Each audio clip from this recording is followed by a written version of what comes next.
Hey everyone, welcome to Jura Duty. Let's maybe stop sharing my screen here so that so you can actually see us.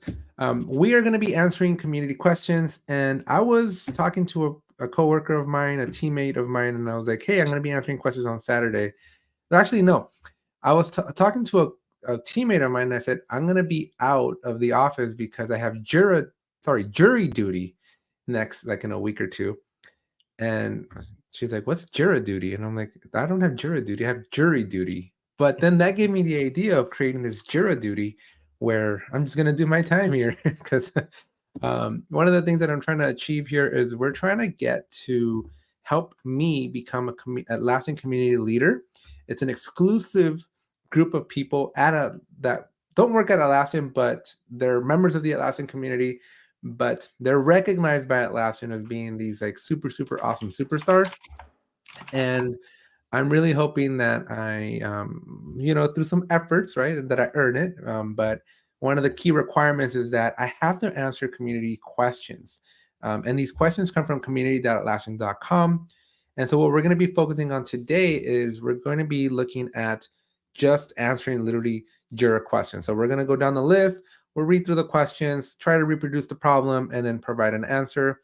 And just have some fun with it, right? I expect more of these to fail on than succeed. These questions are really, really challenging.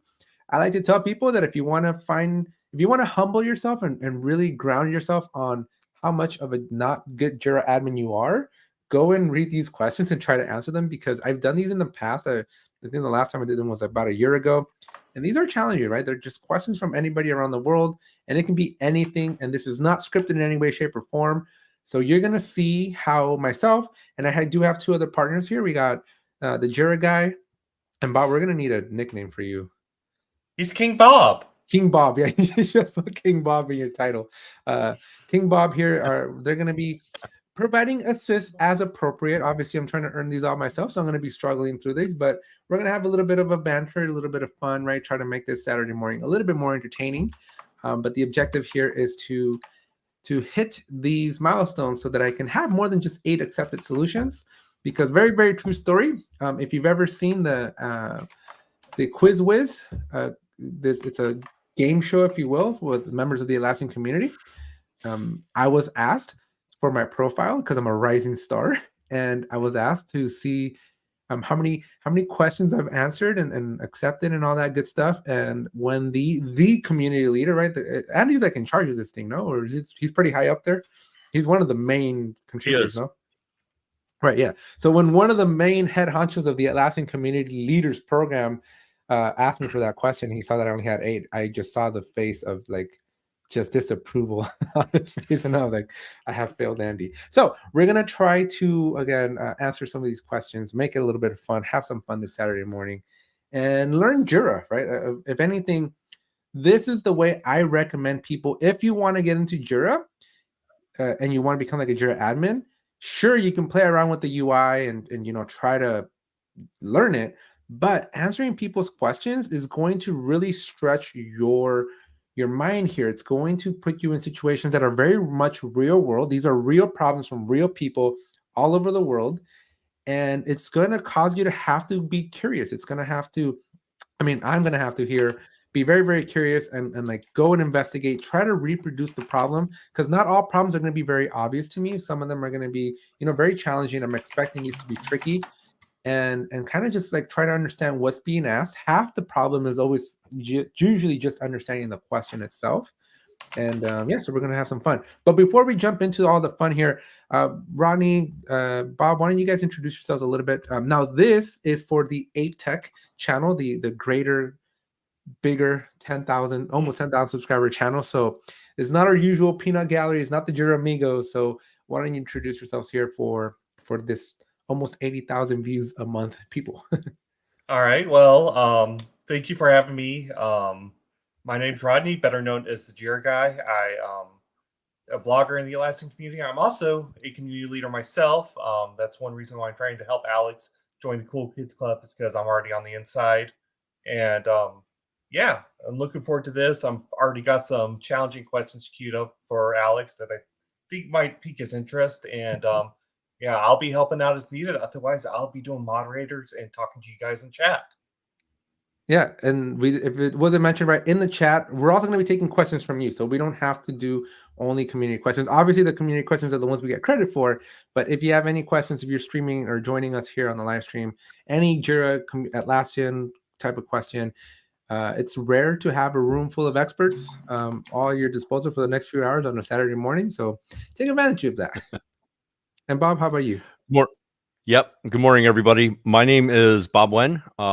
By day, I am the Atlassian practice lead for Release Team, which is a gold Atlassian partner and tutorials. We're really proud of that.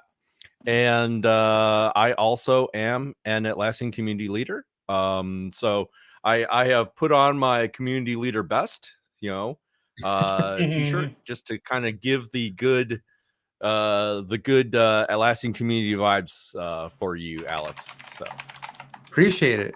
All right, with that said, let's jump into it. I know, Rodney, you got these queued up. Maybe we'll sprinkle them throughout. But I'm just gonna kind of walk people through what this is in case they haven't seen it, and then we'll jump into how I'm gonna go look for the questions. But then again, we're gonna be here for quite a while, folks. So grab your coffees, grab whatever you get. And you didn't get a T-shirt. I got I'm sporting my straight out of Jira shirt today. I've got my PM72 T-shirt on today. Shout out to Alex, Monday Coffee. Before we get too much in, I got curious. I looked up my profile. 13. 13. Sorry, can't see. However, the reason I'm a community leader is not because of the questions answered. The another path you have, and one I choose to take because I'm writing content already, is I'll repost my content to the Atlassian community. So look at that. It's not your only path. But that being said, writing articles is a task, so I'm not blaming other people follow. But I got curious after Alex gave his answer, so I'm like, "What do I got?" and actually, Rodney's right. There is more than one path to becoming an Atlassian community leader. The most traditional path. There are in cities around the world. There are what used to be called AUGs, Atlassian user groups, but now these groups hold ACEs, Atlassian community events. So the people that organize the ACE, those are Atlassian community leaders. So if Alex wanted to do something, the people in San Diego, if he has the time, he could help organize and then become a community leader in that way. I am an online community leader. In other words, I got to be a community leader by being a community member and doing the path that Alex is doing, and that is answering a lot of questions. So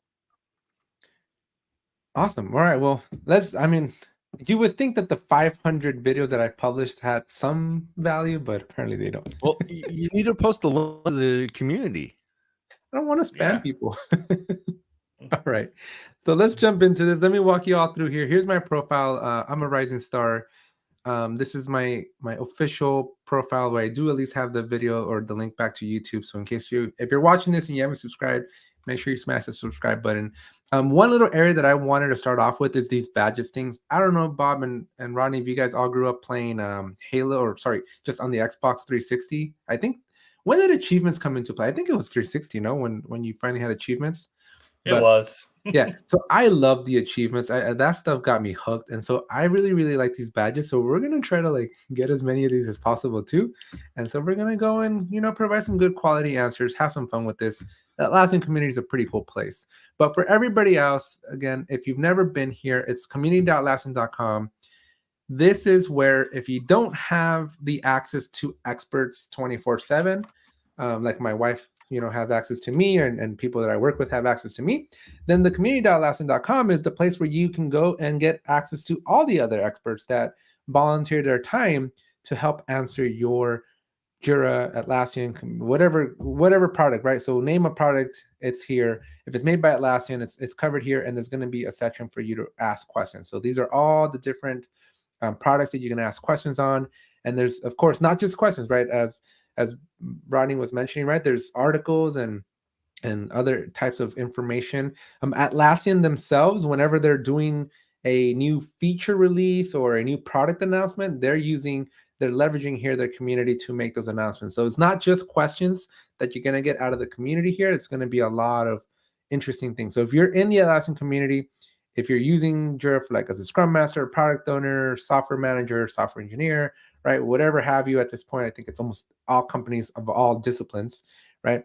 But this is the place where you're going to want to know and get very intimate with, because this is where you get better. This is where you come to ask your questions. So with that said, we have a community feed here, and I'm gonna reset it just so you see that I'm not cheating, if you will.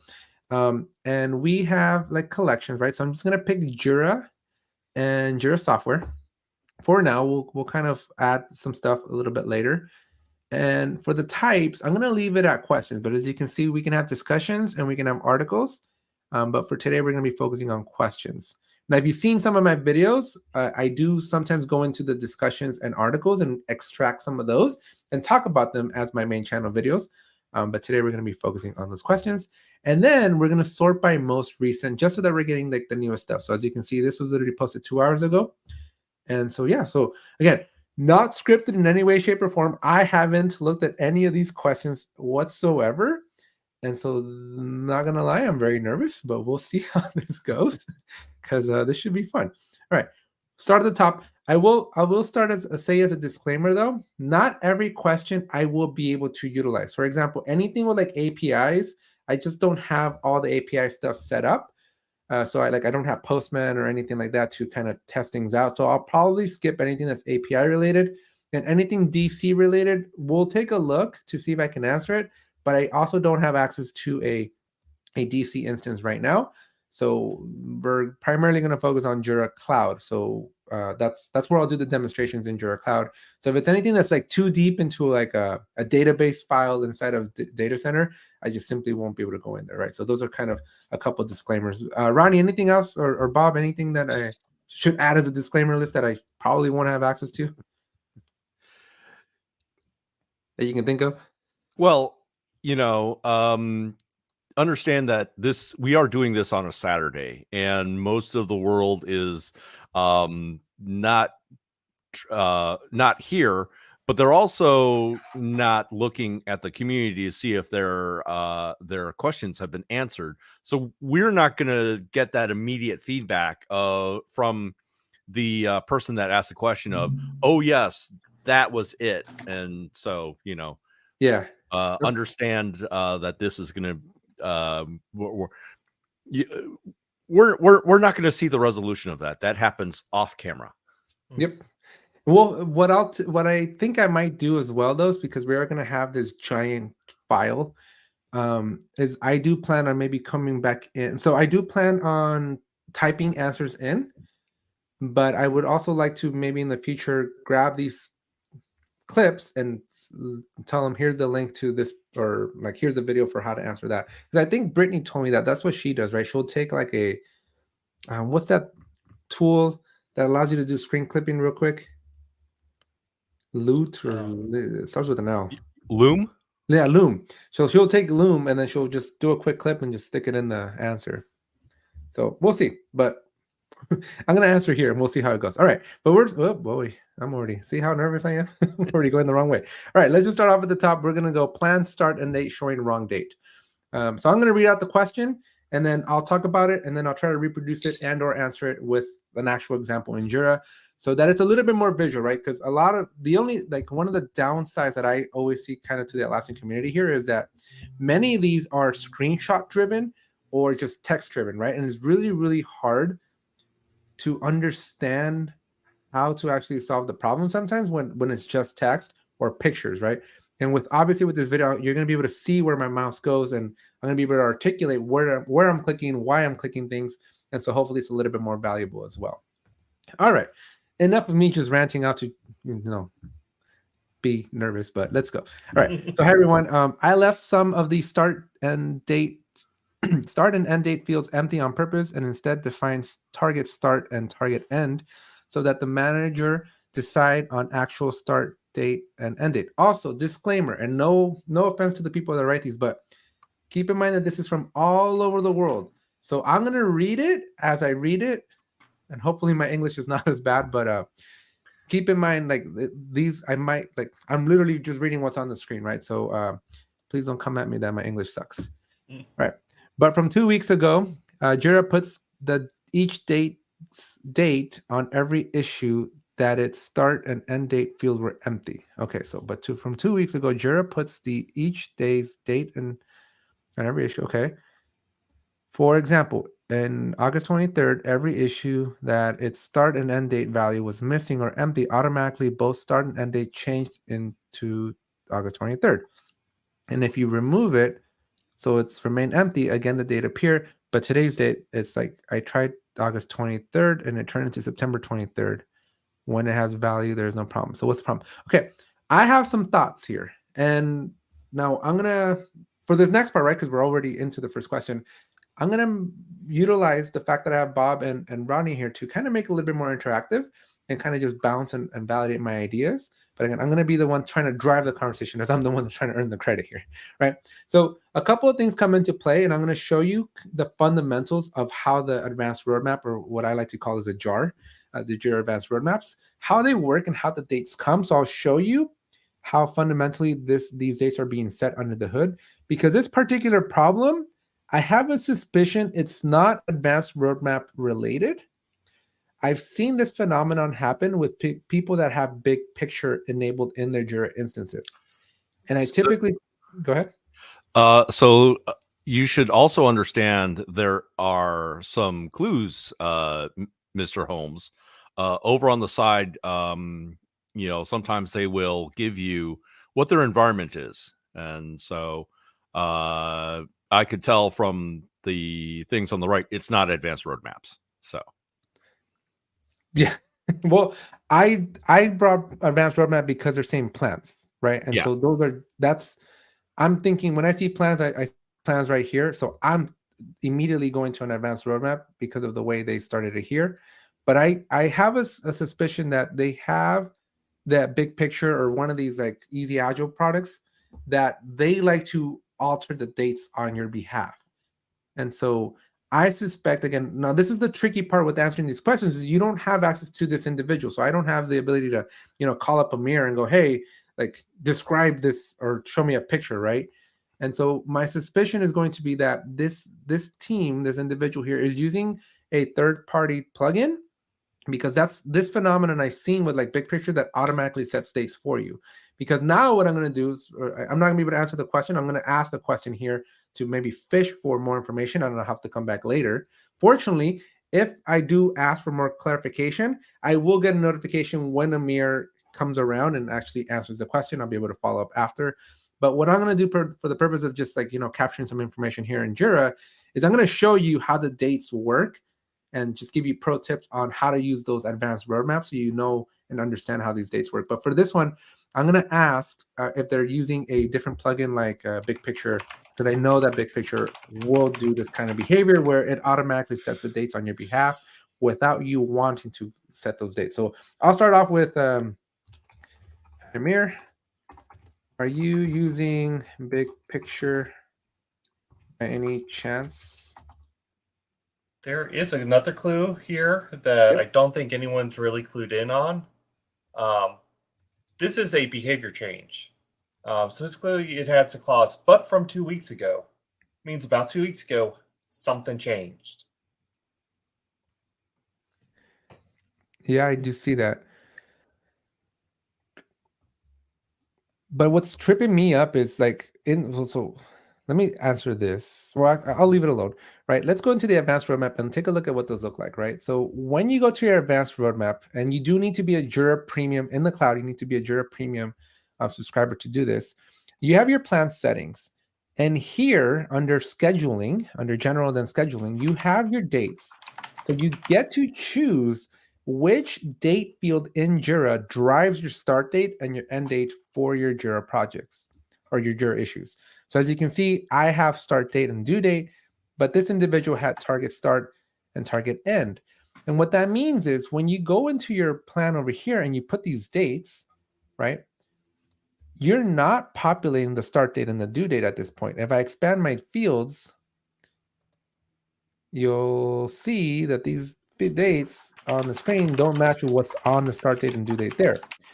I would have to pull in my target and my target end, and you'll see that these dates for my target do correspond with the dates from the bar that I just drew, right? And so you can see that you do have the ability to have a different set of date fields. Now, what's confusing to me, though, is that it looks like Amir has his settings to work off of target start and target end, but I believe he's complaining that his start date and due date are the ones being manipulated. Did you guys read that like that? Because that's how I'm reading it, right? He has his target start, target end, and then lets the manager decide the start and the end. But as of 2 weeks ago, each day's date on every issue that its start and end date were empty are then being populated. And they're being set to a very specific date, which again, I really feel like is a big picture problem.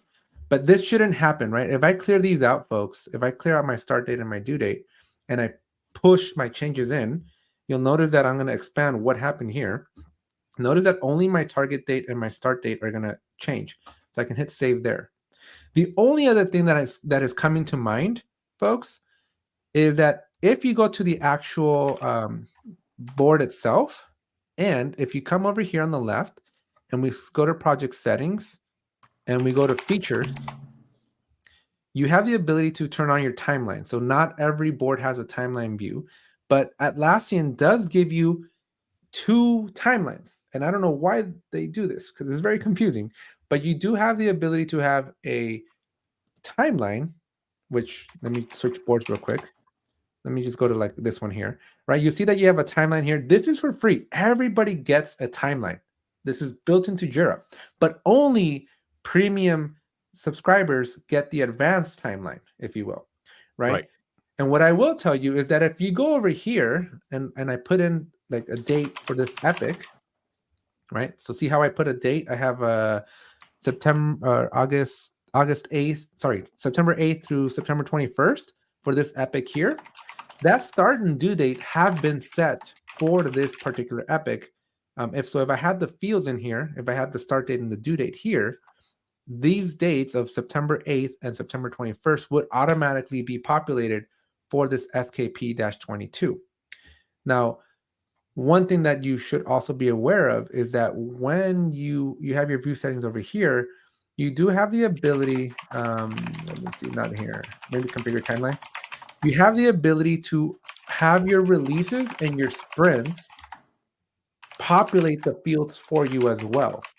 So if it's not big picture, right, assuming that he comes back and is like, oh, no, I'm not using big picture, then the next place I would go look is this right here where you're checking to see what is scheduling your issues. Because one piece of information we're also missing from the question is, was this at an epic level or a story level, right? And I suspect that it's at a story level.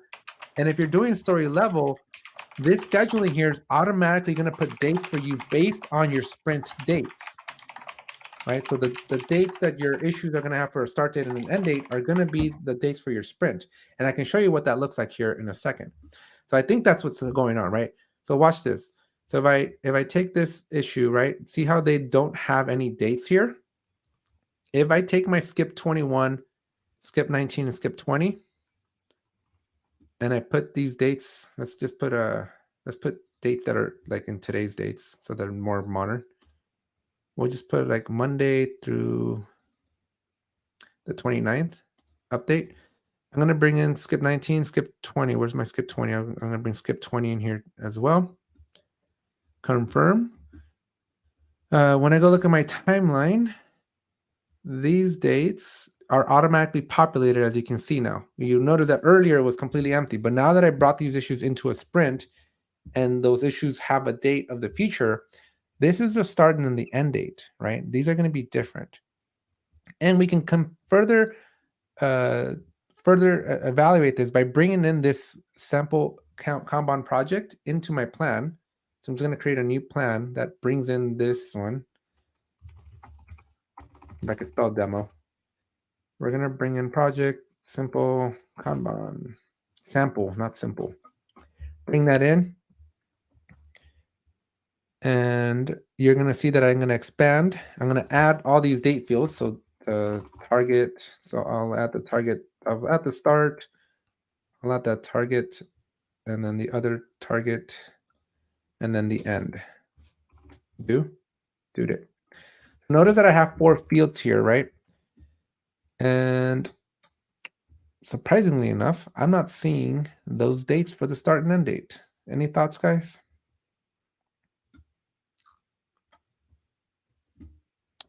You have this on the current sprint? Yeah, so I brought these in from the current sprint. So let me bring in the sprint field so I can make sure that they're being registered here. But yeah, so I have these on the current sprint, my sprint 1, and in here, and if I go back to my project, on the timeline itself, they have their dates now set. Now, one thing I should probably do just to confirm all this on the Jira side is add those fields into my screens. So this is troubleshooting, folks, right? So when you're looking at these problems, right, like you want to troubleshoot and you want to figure out how to, like, what's going on as a foundation. So just start adding the dates in Jira. Because one thing I will also tell you is that the advanced roadmaps and Jira are not the exact same thing. They are different, right? You can and you are allowed to make changes in the advanced roadmap that don't impact Jira until you push your changes in. But any changes that are in Jira will be pushed over to the advanced roadmap automatically. So now that I've done this, I should be able to open up the story and look at my fields on the right and see if any dates are being set. So this is interesting. So the dates are not being set at all, even though in the timeline they have the dates for them. So what this tells me is that I don't have enough information, first of all, but mostly what this is telling me is that are they even looking at the plans, right? Maybe they're looking at just the timeline and they're seeing these dates, and these dates are automatically inherited from the sprint that they're in, right? And so again, there's just so many. This is what I think what makes these questions really, really challenging is like, if I had the person in front of me, I'd be able to troubleshoot because there's any number of paths to troubleshoot this problem, right? Because I need to know, is this where you're seeing your start and end date? I don't suspect that you're seeing it here, but this is one place, right? The other place is in the plans. Now I am proving that if you make changes here, if you make changes like this view, right? Because this is open to everybody, so everybody can do this, that even if you set your dates like this and it's driven by your sprint, they in fact do not alter the dates over here. So as you can see, they're not being set because I would have expected a start date and a due date for all 3 of these stories, and that's not happening. So that is like, we can basically confirm that it's not because of that, right? And so the only thing I can think of still is now I'm back to big picture, right? Because nothing else looks like it's going to influence those dates unless you actually come in here and set dates yourself. Any thoughts, guys? I actually think that this, so it's not this. I'm thinking big picture, but I'm also thinking because they're on the free plan, they might not be using add-ons like big picture. Because if I remember right, if you're on the free plan, you're limited to 10 users. Big picture, I believe, is not free for 10 and under. I think that is actually one of those few that actually costs money. I think you're right there because I think I had Big Gantt and I got slapped with a nice little bill the other day. I had to stop that because I was trying something out.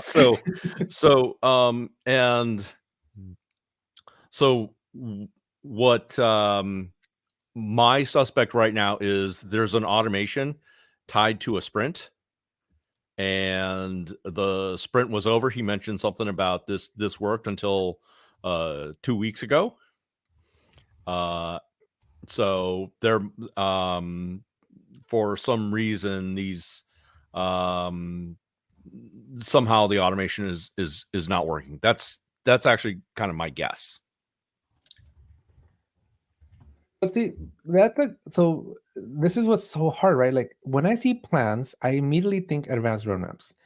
And what if they pick the wrong one over here? Like it is possible that they're on a 30-day trial, and so they're free, right? But like, I mean, you can ask the question, sure. no, I know, yeah. So I'm gonna ask: are you using Jira Advanced Roadmap? Any way you can provide a screenshot of what you are seeing? I'm just gonna leave these questions, right? I'm just gonna do discovery questions because I just don't have enough information to answer this.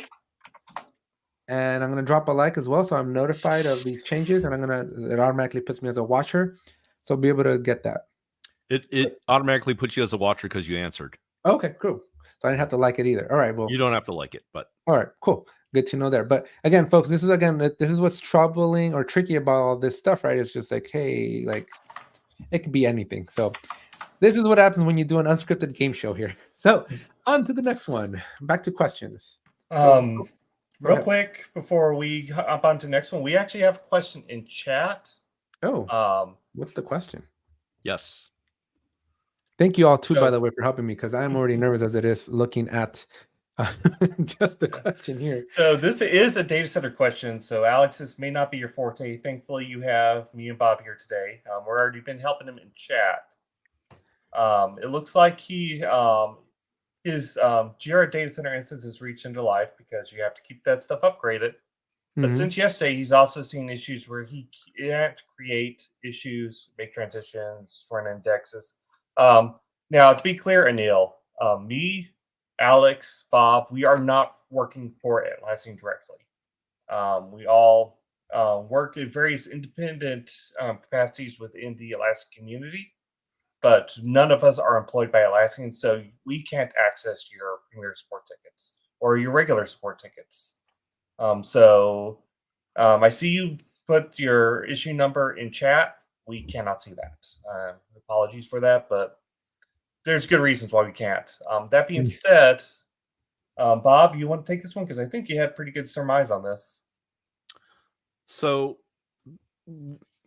the thing that kind of strikes me is the clue, unable to create issues, make transitions.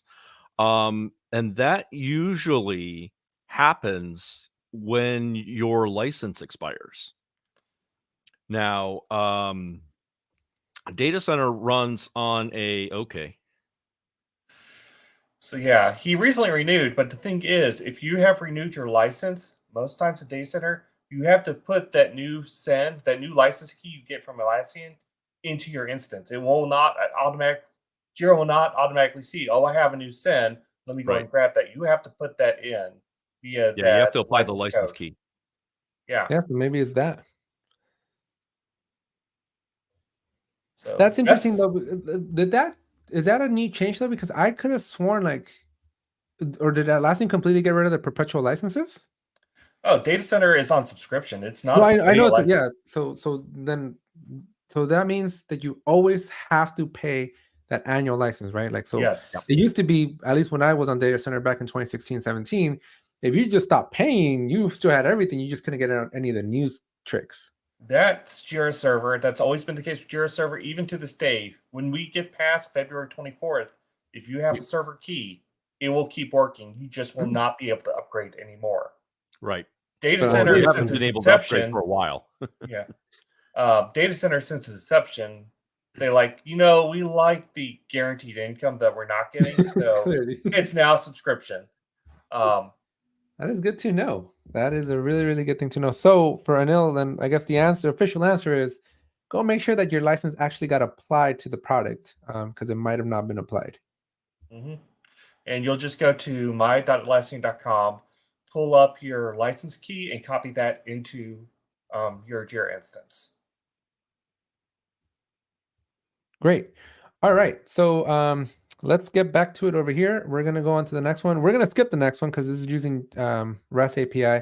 My wife knows how to do the API stuff, but she's moderating in the chat here. So we're gonna. Well, I have some experience, but I'm going to let you go. And Rodney also has a few Let's take a look community at it. questions queued up as Let's take a well. look. Okay. Well, let's take a look to see if there's anything of that I'll be able to answer, or any of us here. But I'm using the above endpoint to see. I'm already lost to return issues via JQL query. However, no matter what I try, I cannot persuade it to return the issue type.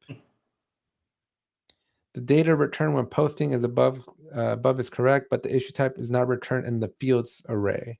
If I use the this REST API with their key, they receive it. So is there a way to return that field data from the search endpoint? I'm probably missing something simple. So I guess, does anybody know if using the search API allows you to bring the issue type back in? Let's see. I'm not seeing it here. Jira Let's Cloud. pull up the REST API documentation. I'm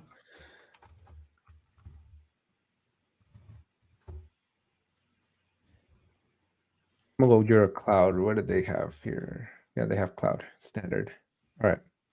Search on the left. Yeah, I spent my whole summer learning how to work this thing. I just let my wife figure it out. Okay, so here's the search stuff. Is bringing back the issue type a possibility? Check. It's probably check issues against JQL. Where you at here? Well, either search for issues using JQL, or because John is trying to return issues via a JQL query. So kind of in the middle. Oh, here, I'm right above it. Okay. Okay, so that's a check. So that's a post that he wants to. He's probably looking for the one below at the get. Yeah, that looks right. We get the AD count types. No. I got the fields and comments, authors, links, work logs. No, I don't see issue type in here. You would think it you may should not bring be it. something that gets returned. At which point, I'd probably suggest a second API call for relevant ones that actually pull the issue data to get that, which that seems broken to me. Yeah, Putting you on would my think, developer hat, that seems like yeah, if you're something you'd want searching to for an get. issue, that returns when you're doing a JQL. Like, you'll always be able to see that. That's trippy. That doesn't happen.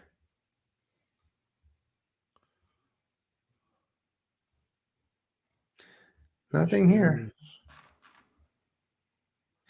You think there'd be you would think that it'd also maybe be a field called like type or something, right? That it would, because it looks like it's breaking out all the different fields into their own like categories. But yeah, nope, I'm not seeing. Ronnie, any thoughts on that? I don't see issue type either. I'm not seeing it. Which I mean, it could be working as intended and still be broken, because that's for an issue you're getting a return on from search. That's one of the pieces of information you think you'd want, even if it's not needed in every case. At I least mean, be you able get to it for the request field it. types.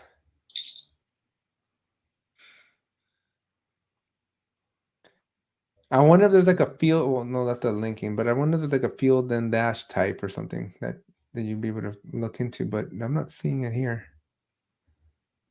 Like under fields, maybe there'd be like a type, but not in there. So is there a different API that he could be using?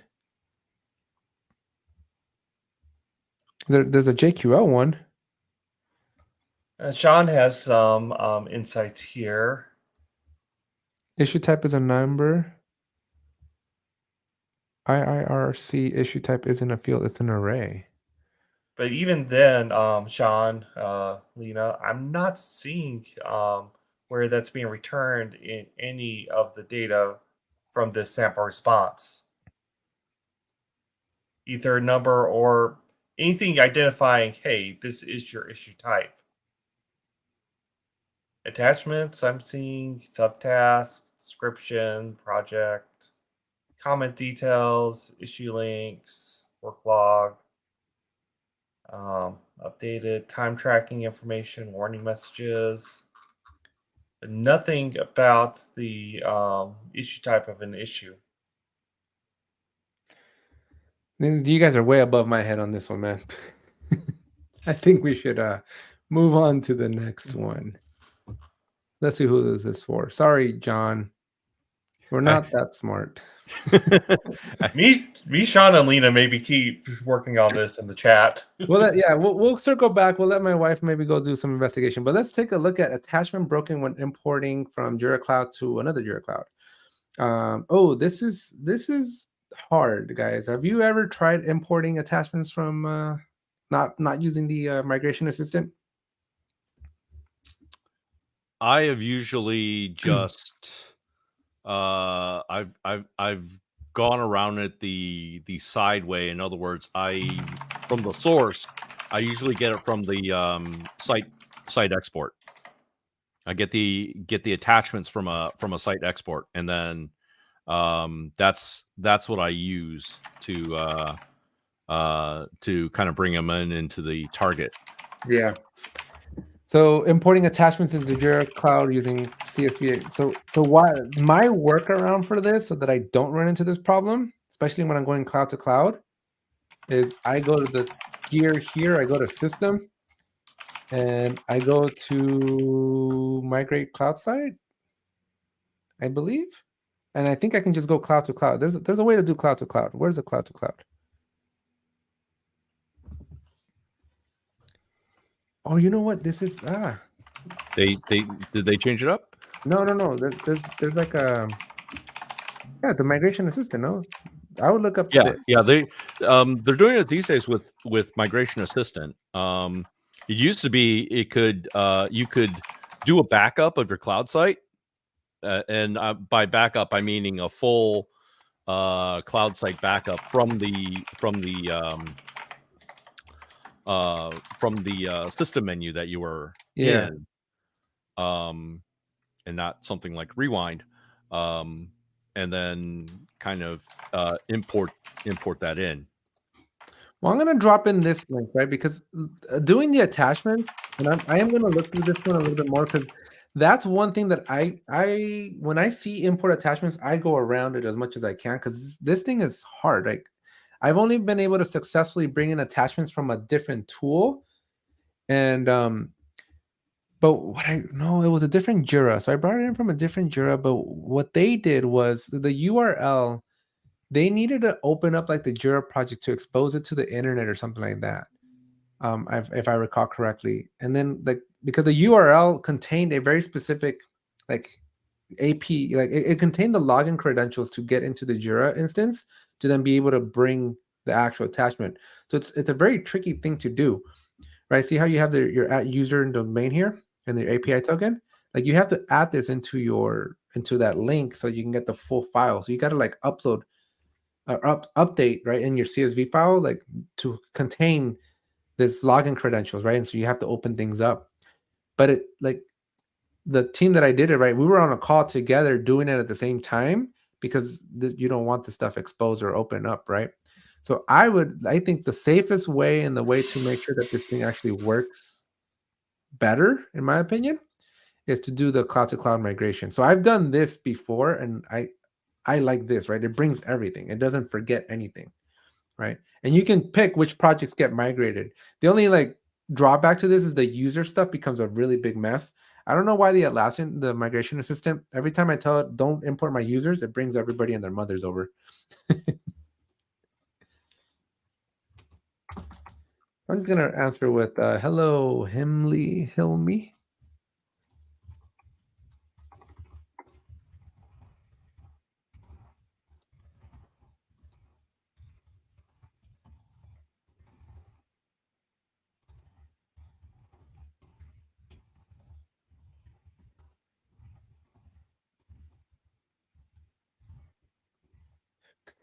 It comes with less headaches. All right, we'll answer that and see what happens there. Maybe they don't know about the migration assistant because it is very misleading, right? Like as you saw right now, I went into it and it makes you look like I'm gonna come in from like I feel like I'm already going into like a server, but yeah, you can go cloud to cloud. Then you just go cloud to cloud. And actually, I'm picking a sandbox too here, so I would use this one. I have great success with my migration assistance. Okay, so that's that one. Let's go on to the next question. Anything from the chat before we move on? Anil has written up his problem as a community question. Oh, I'm wondering if we should just pop in our answers. The question is unable to transition or create issues. Filters are not working as expected. I should probably put more information than that. Where is it at? Here we go. How do I grab the text?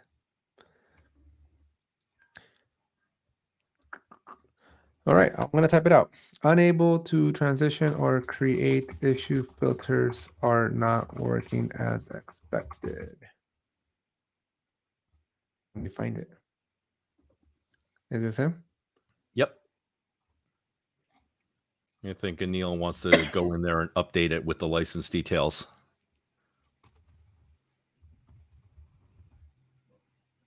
Into Jira? You go into Jira itself?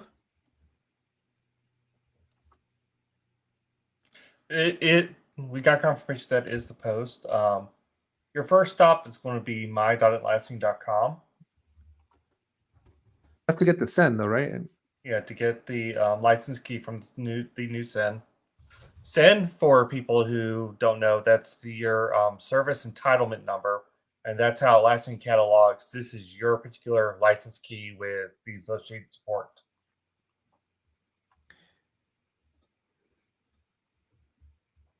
Okay, and then so once you get your key, then you're gonna want to go into your Jira, no? Yeah. You'll go to your Jira. You'll go to your administration gear applications. I'm doing this without a Jira instance in front of me, so Bob, Yep, please correct me. it's applications. It is not. It is applications. It is not apps. So Yeah. Or is it products? It's been so long since I've seen data center. It's been about a week and a half, and it's been a very glorious week and a half.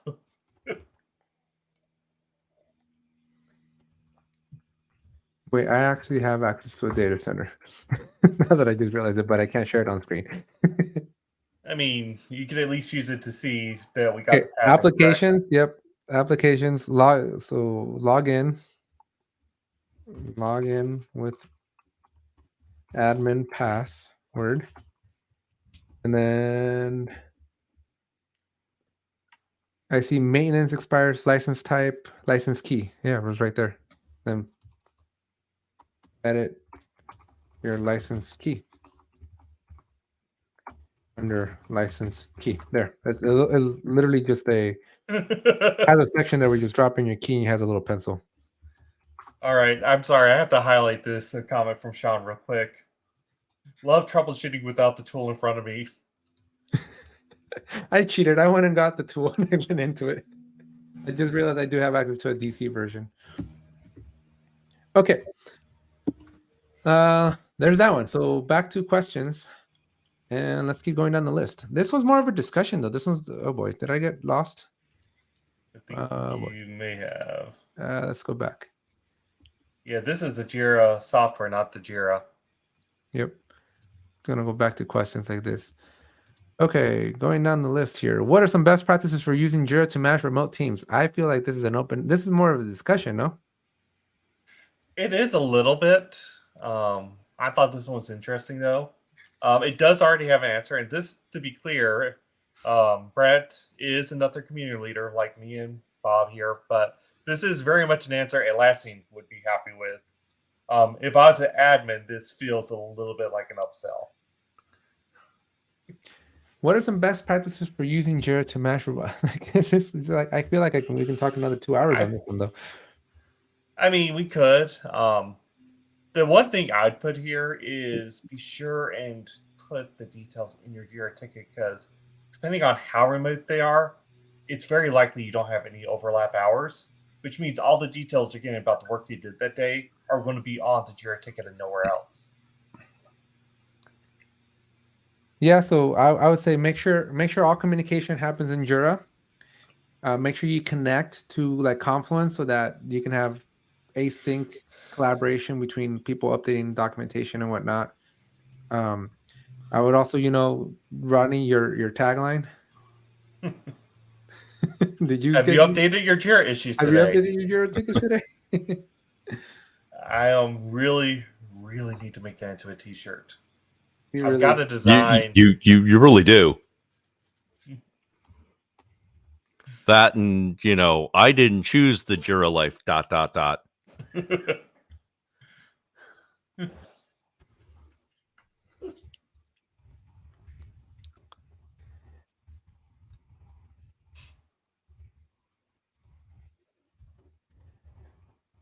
I mean, Alex has our T-shirt connection. Maybe we could do some sort of license deal there where he could put those License T-shirts deal? on his.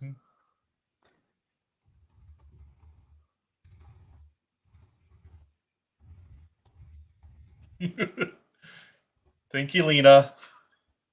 He's gonna make the T-shirt for you. I just gotta upload the design to Teesprings or whatever, and then just make it available. So make sure that you keep all communication within your issues themselves. Make sure your team consistently updates their statuses and information, comments in Jira daily. Try to minimize, using third party. Like one of my biggest pet peeves is like everybody's in Jira, and then they take the data to Excel, and I'm like, that's just like a stab in the heart for me.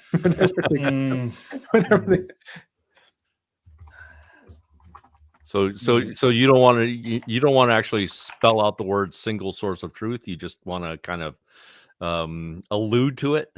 Yeah, no, I'll say it. So I can't look up. How do you spell minimize? Minimize the dependency on other tools like Excel. You want to make Jira your single source. Ah, shoot, I can't spell at all, especially when I'm live. Truth. I hate typing live. I mean, I feel you, man. Encourage all your teams, different disciplines, to dang it. And I wish this disciplines to use Jira as well. There are different Jira products such as Jira Product Discovery, Jira Service Management, and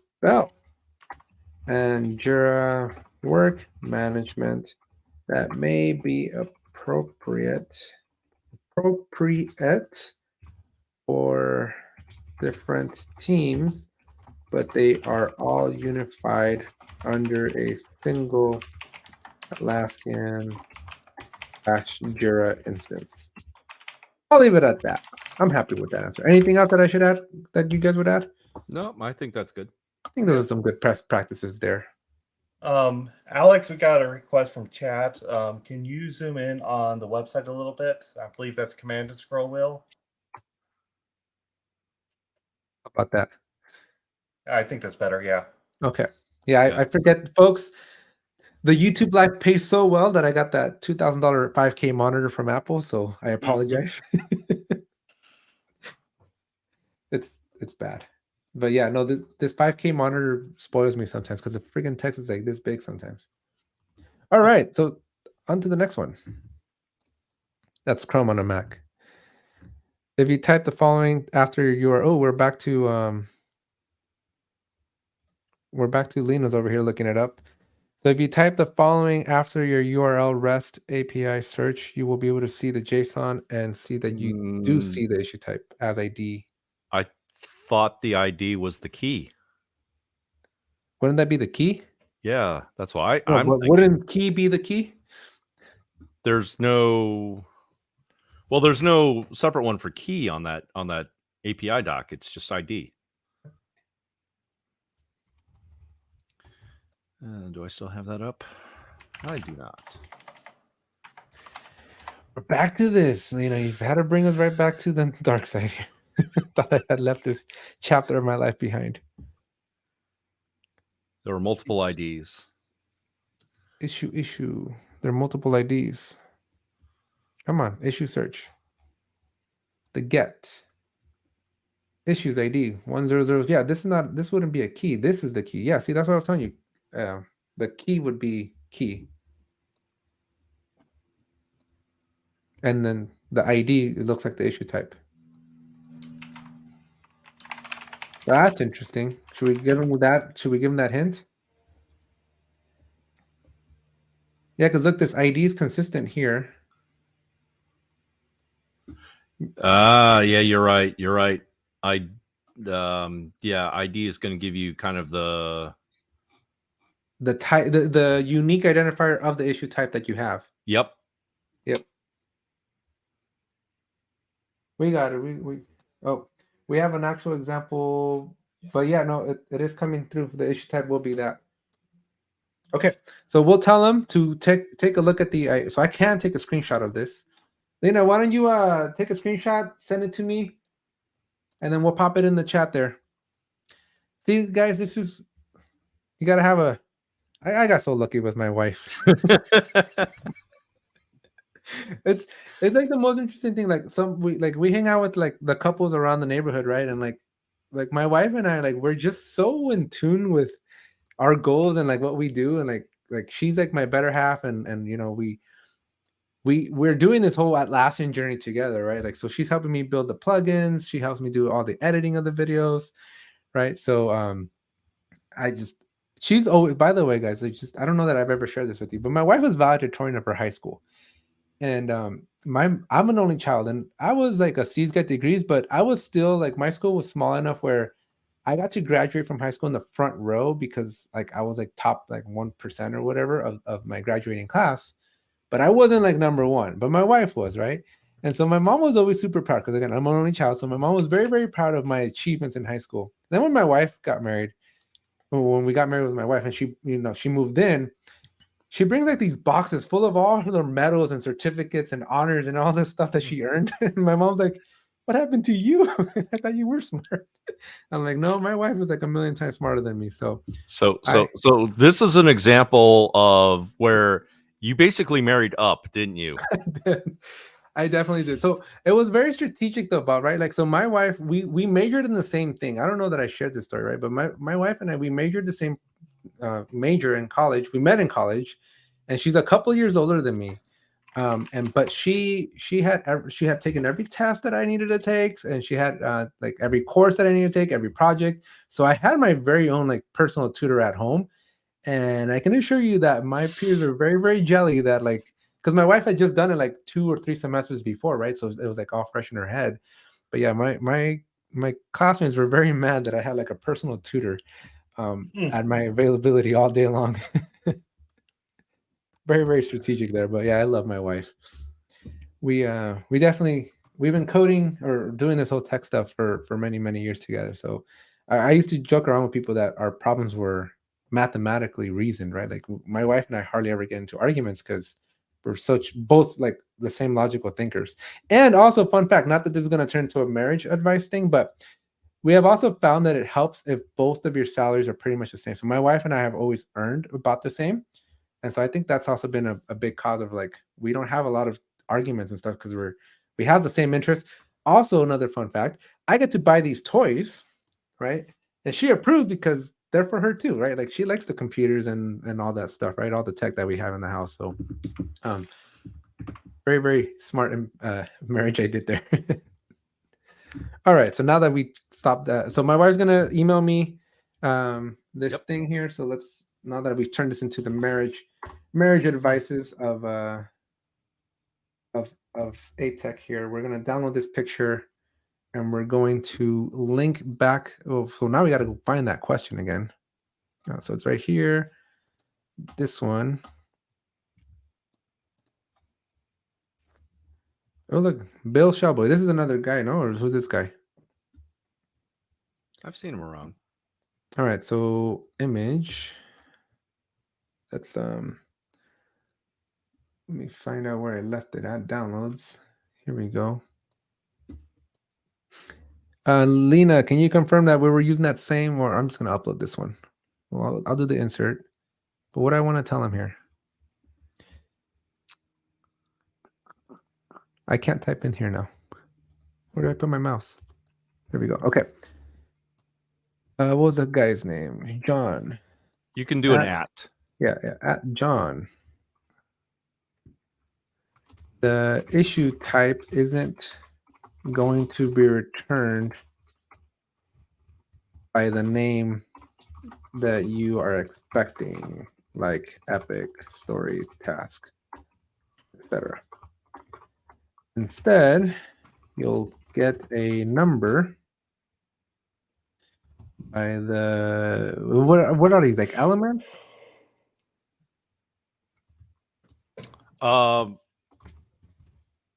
Yeah, by that field that represents its Ugh. The issue type ID number. Yeah.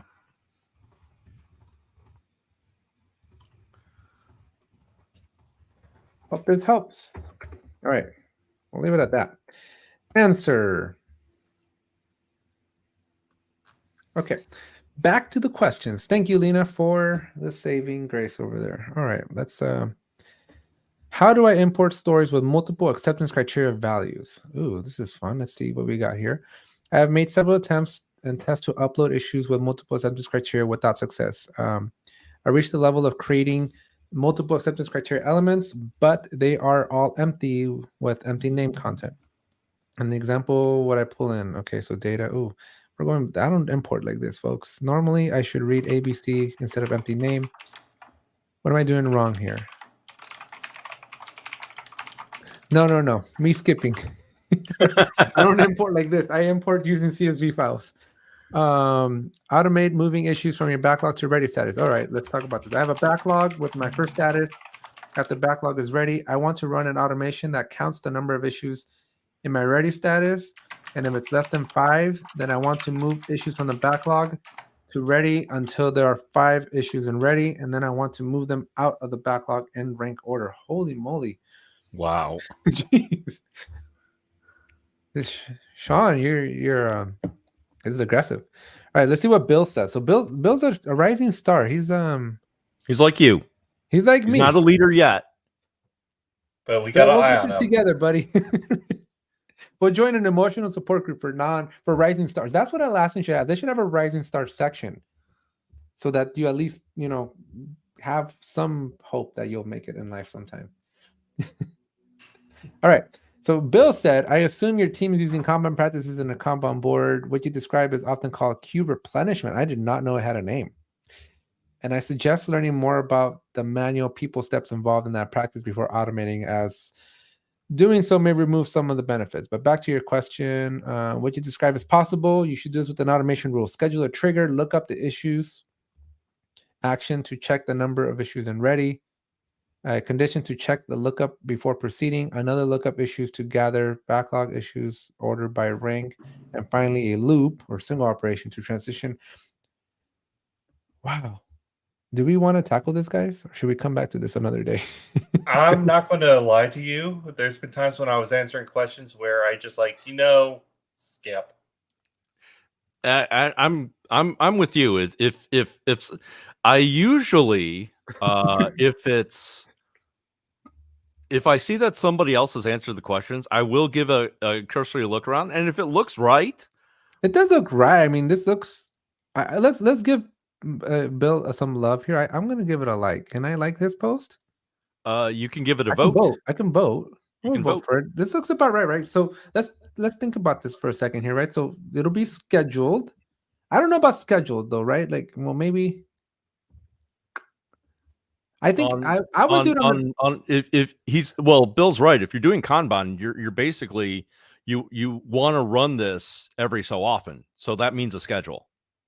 Mm-hmm. But I wouldn't, right? Because I would trigger it when I transition an issue to ready. But the other part here though is like this doesn't make sense. This doesn't make sense, like how he wants to do this, because fundamentally the way Kanban works, right? So let's go back to my project of Kanban. When you have an issue in your backlog, and let me open up an issue over, oops, I need to be in a Kanban board to do this, right? So watch this. Look at my, and Bob, this is my, I swear, Atlassian, did they update their UI? I feel like their UI is still busted. When you go to new project, folks, for everybody else, and you select software development, you pick Kanban.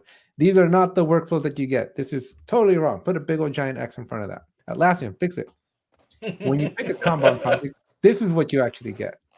You get a backlog. Wow, this thing loads slow. You get a backlog selected for development, in progress, and done.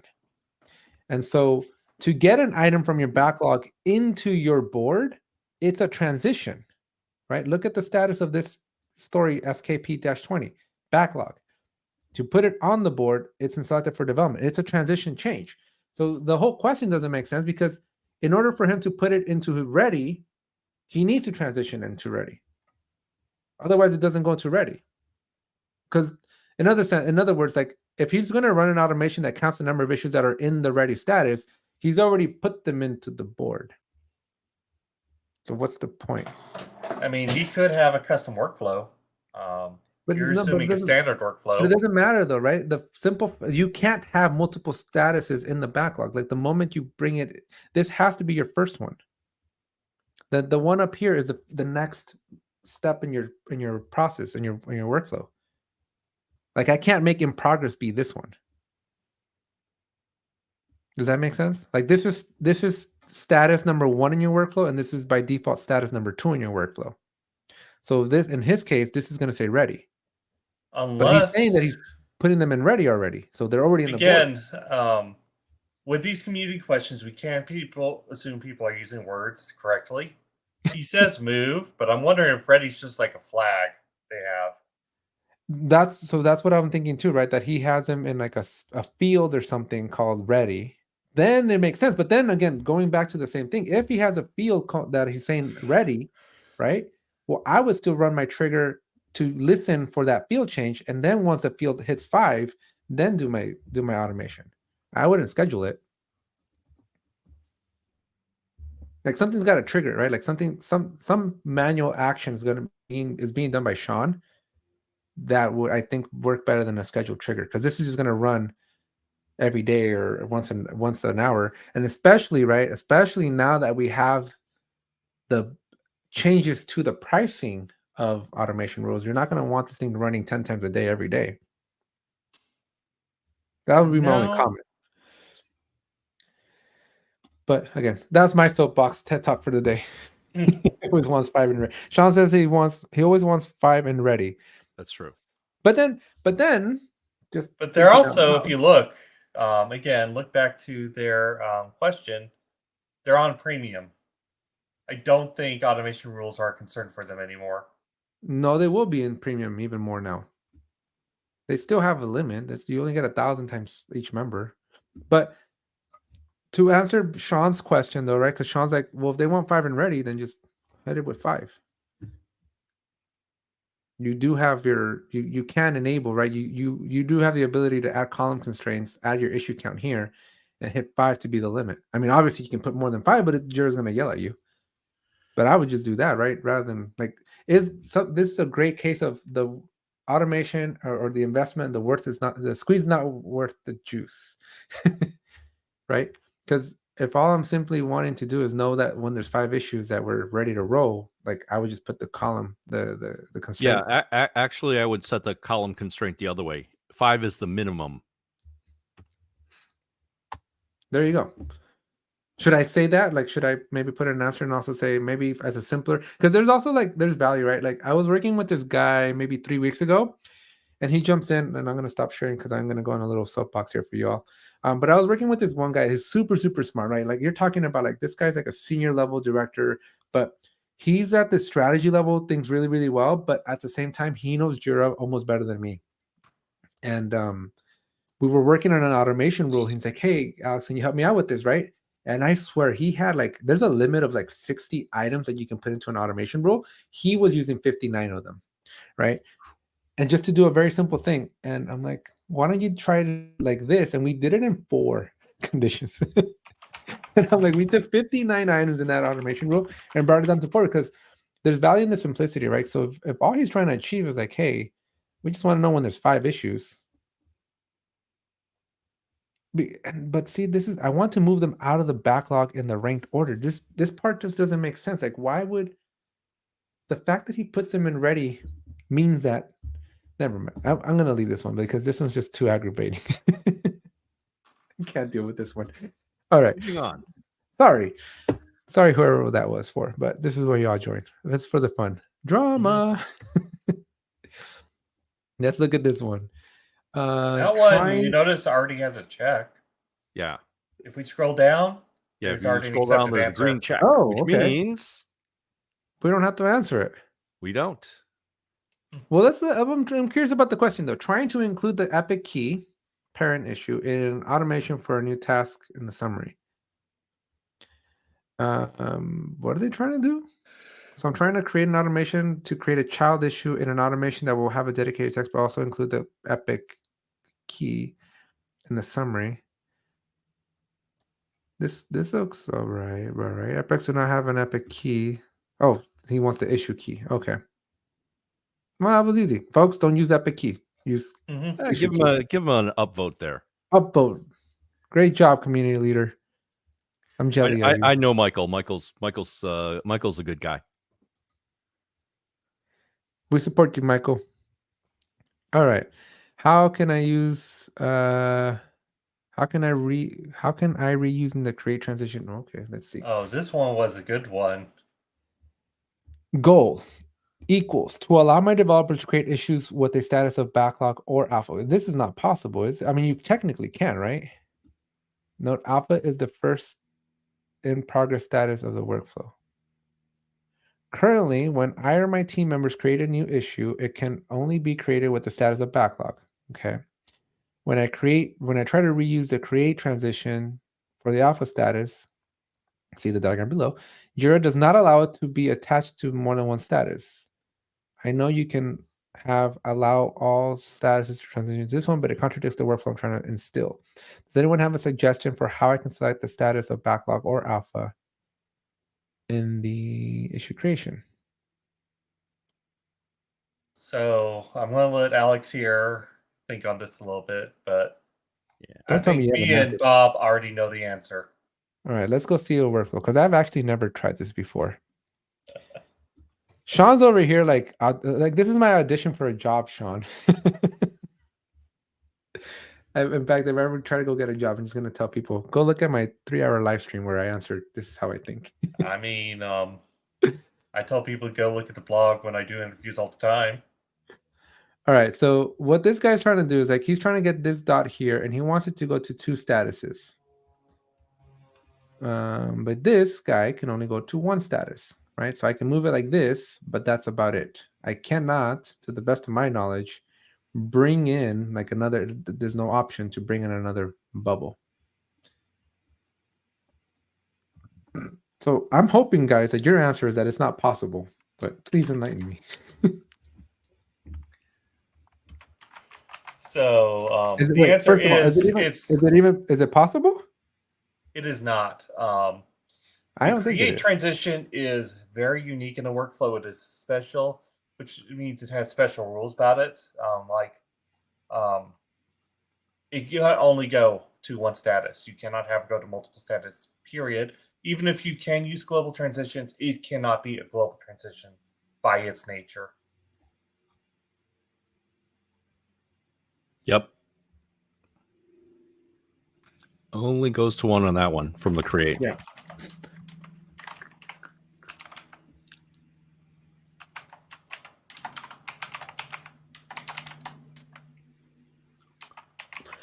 But I will tell you, right, that if you enable this all transition, like the way they are set up here, one of the cooler, newer things, right? This is a newer functionality of Jira Project, is when you do hit the create button, this is new. You now do have the ability to change it, right? So maybe you don't put all for your in progress or done, but I would leave it for those first two, so that way you can at least, pick them from the drop down.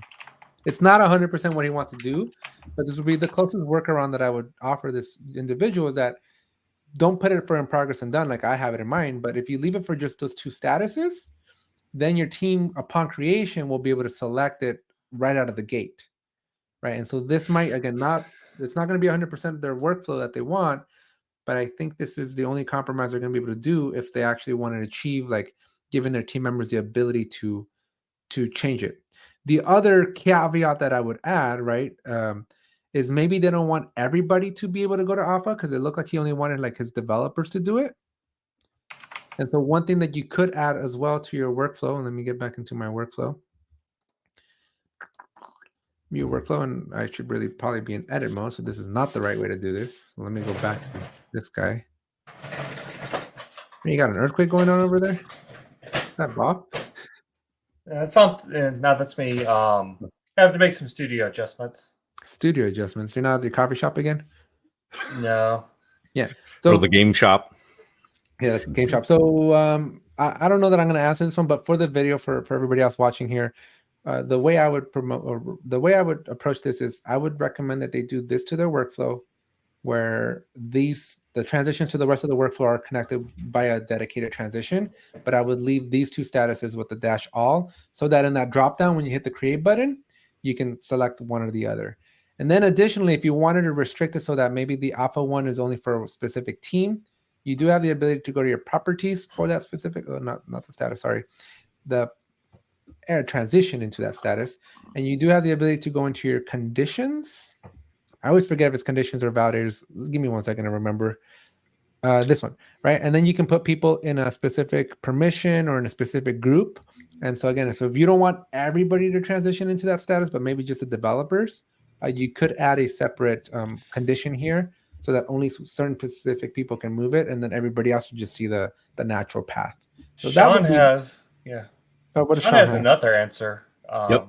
Oh, an automation rule. It's a valid one. That's what I was thinking too. Yeah, that'll work too. Triggered on issue creation. Yeah, and automatically transition it. If the flag is set. Sean, we're gonna steal yours. I think that's the best answer I've heard to date. Thanks. Didn't like any of my two. What's this guy's name? Oh, sorry, Mary. Let's go with Mary. So one thing, and the community leaders, Andy likes this, and so do the community managers. If you ever see new to the community, or what was it? Yeah, she's I'm new here. Yep. Always throw in a welcome. Oh, great tip. Welcome to the Atlassian community. You guys ever watch Seinfeld with the number of exclamation marks that Elaine wrote on the sticky? I usually like to throw an I or a 1 in there just to see people pay attention. You're mean. All right, so I mean, at least I don't have my keyboard set up for Spanish and using the upside down exclamation point.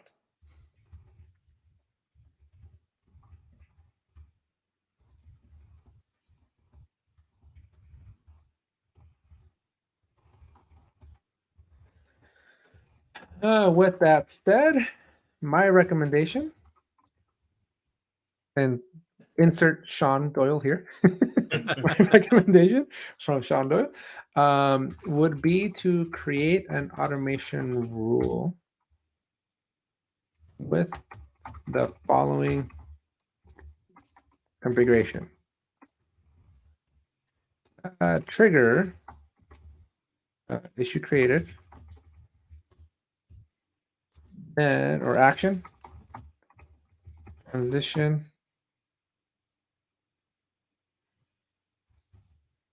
what's this thing called? Okay, I'm not in the right place to that. So let's go to the gears. Let me give her a picture too, since she's new. We'll go above and beyond for her. Create rule. When the issue is created, then transition issue to. Well, I should have probably done her ready. Or what was her thing? Alpha?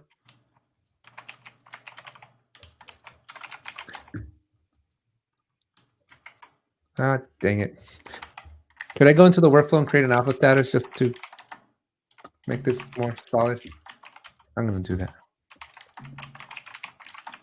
And then use Instance Auditor for Jira to to clean up your statuses later.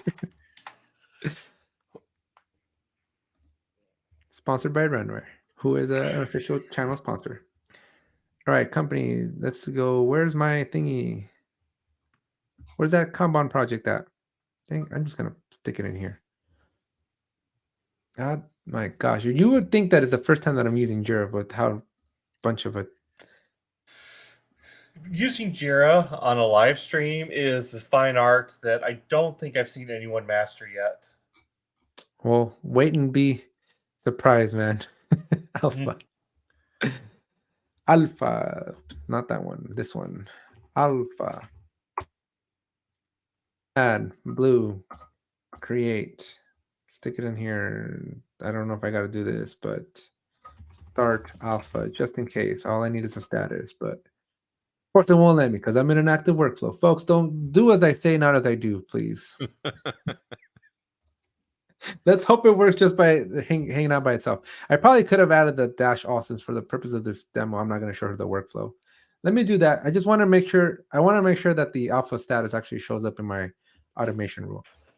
So I just don't. I'm just being safe. I'm being cautious. I'm just making Jira know that alpha belongs somewhere, so that it's usable here.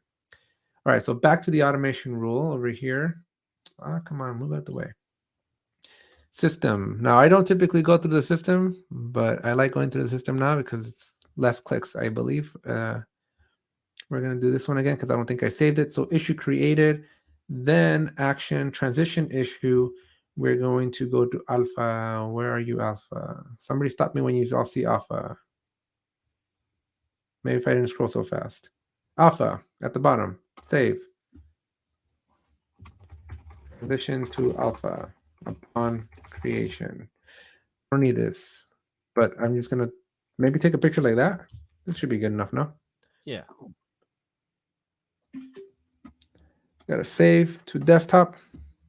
All right, going back to her. The flag for shifting over. What? The flag that says only transition this over to alpha if this field is set. Well, I was gonna do it one. Well, no, because she wants it based on the way I saw the question. She just always wants it set to that. No. When I try to reuse or create, see where for Jira. No, I just think she, for some reason, she just wants this bubble to go here or here. She didn't give any. I'm going to put, you know what, optionally, if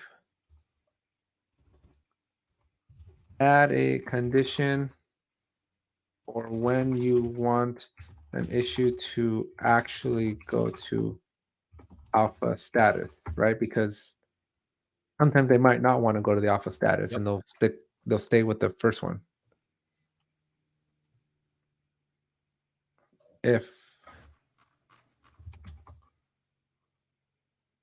I'll leave it like that, and then I'll paste in the picture. Yep. Sounds like we have plans. Got to put this in the bottom and add picture, choose file. I think it's this one. Yep. All right. You know what? If any of you talk to Andy, he said you should be able to get through 10 in an hour. It's more like 3. It's like 3. We got into like 3 of them in an hour and a half. So Andy is I'm sorry, Bob, go ahead. No, you go ahead. Andy is a unique individual, and I don't think I could live up to what he does without killing myself. Ándale, Trudy responds in Spanish.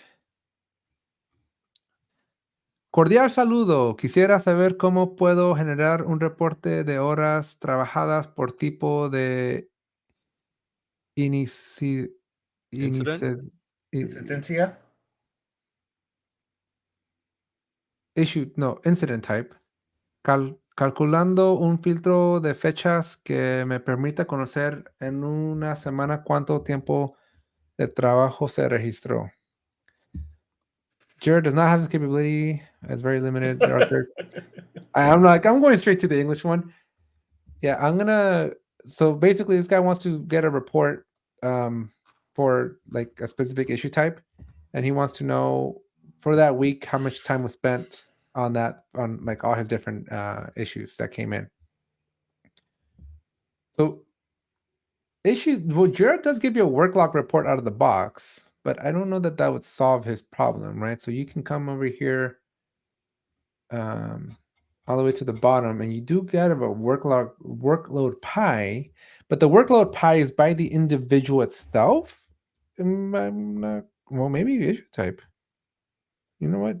He should be able to get issue. Well, he wouldn't be able to get the key though, right? I think he wants to see every issue itself. Is key a possibility? What's the chat saying? You guys all got to tell me what the chat says, man. Number of Well, atoms. Yeah. we actually have a couple of questions queuing up in the chat. So Okay. Well, we'll come back to those right now. So yeah, so I don't issue type would be the easiest breakdown if you want to do out of the box. But yeah, the answer, I'm gonna vote for Trudy's answer here because it's probably the best answer, right? You can't do this out of the box.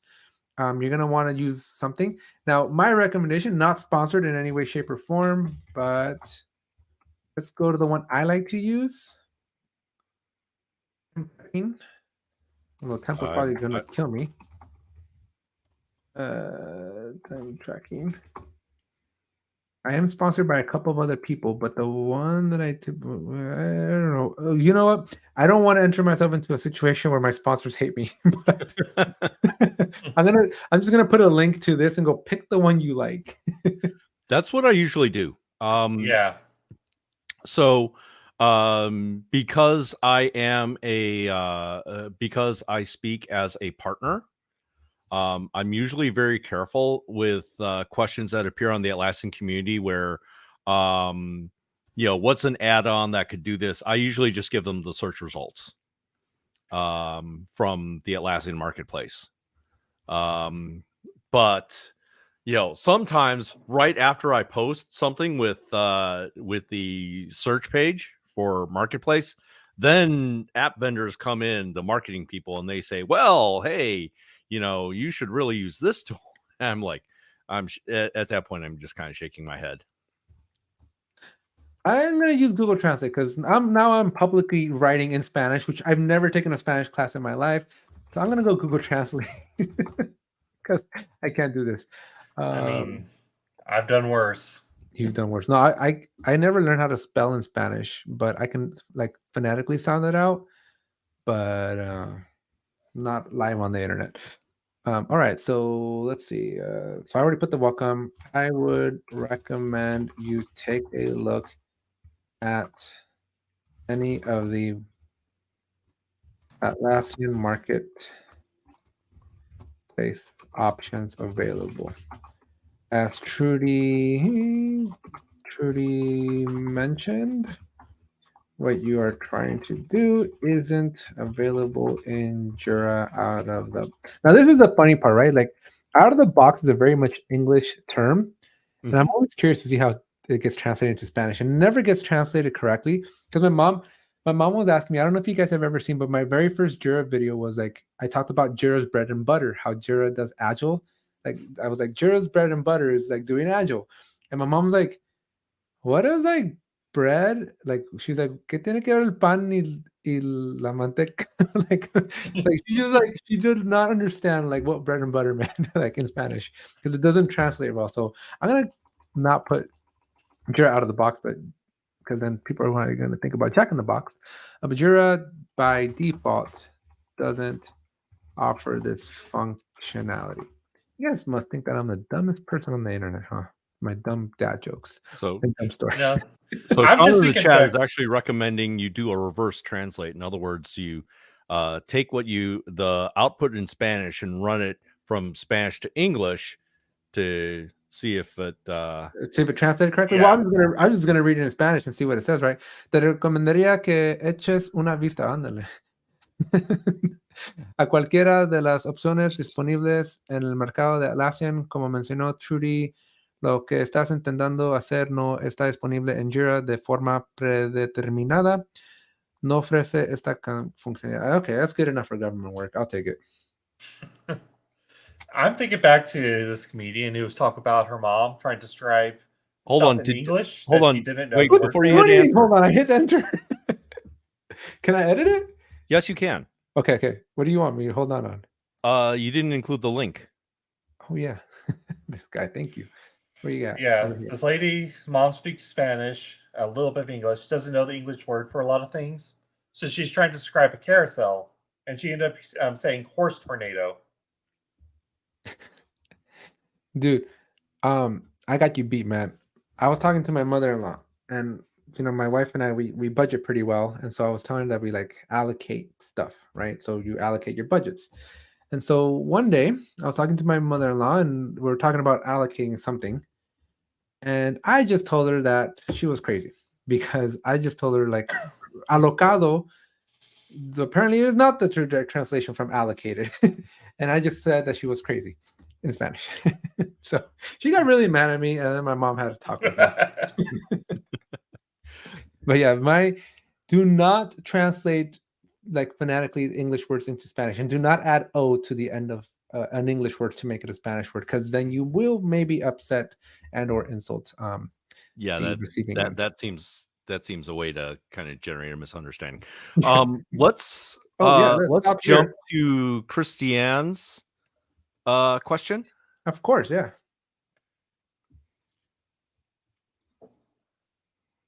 We are live from Brazil.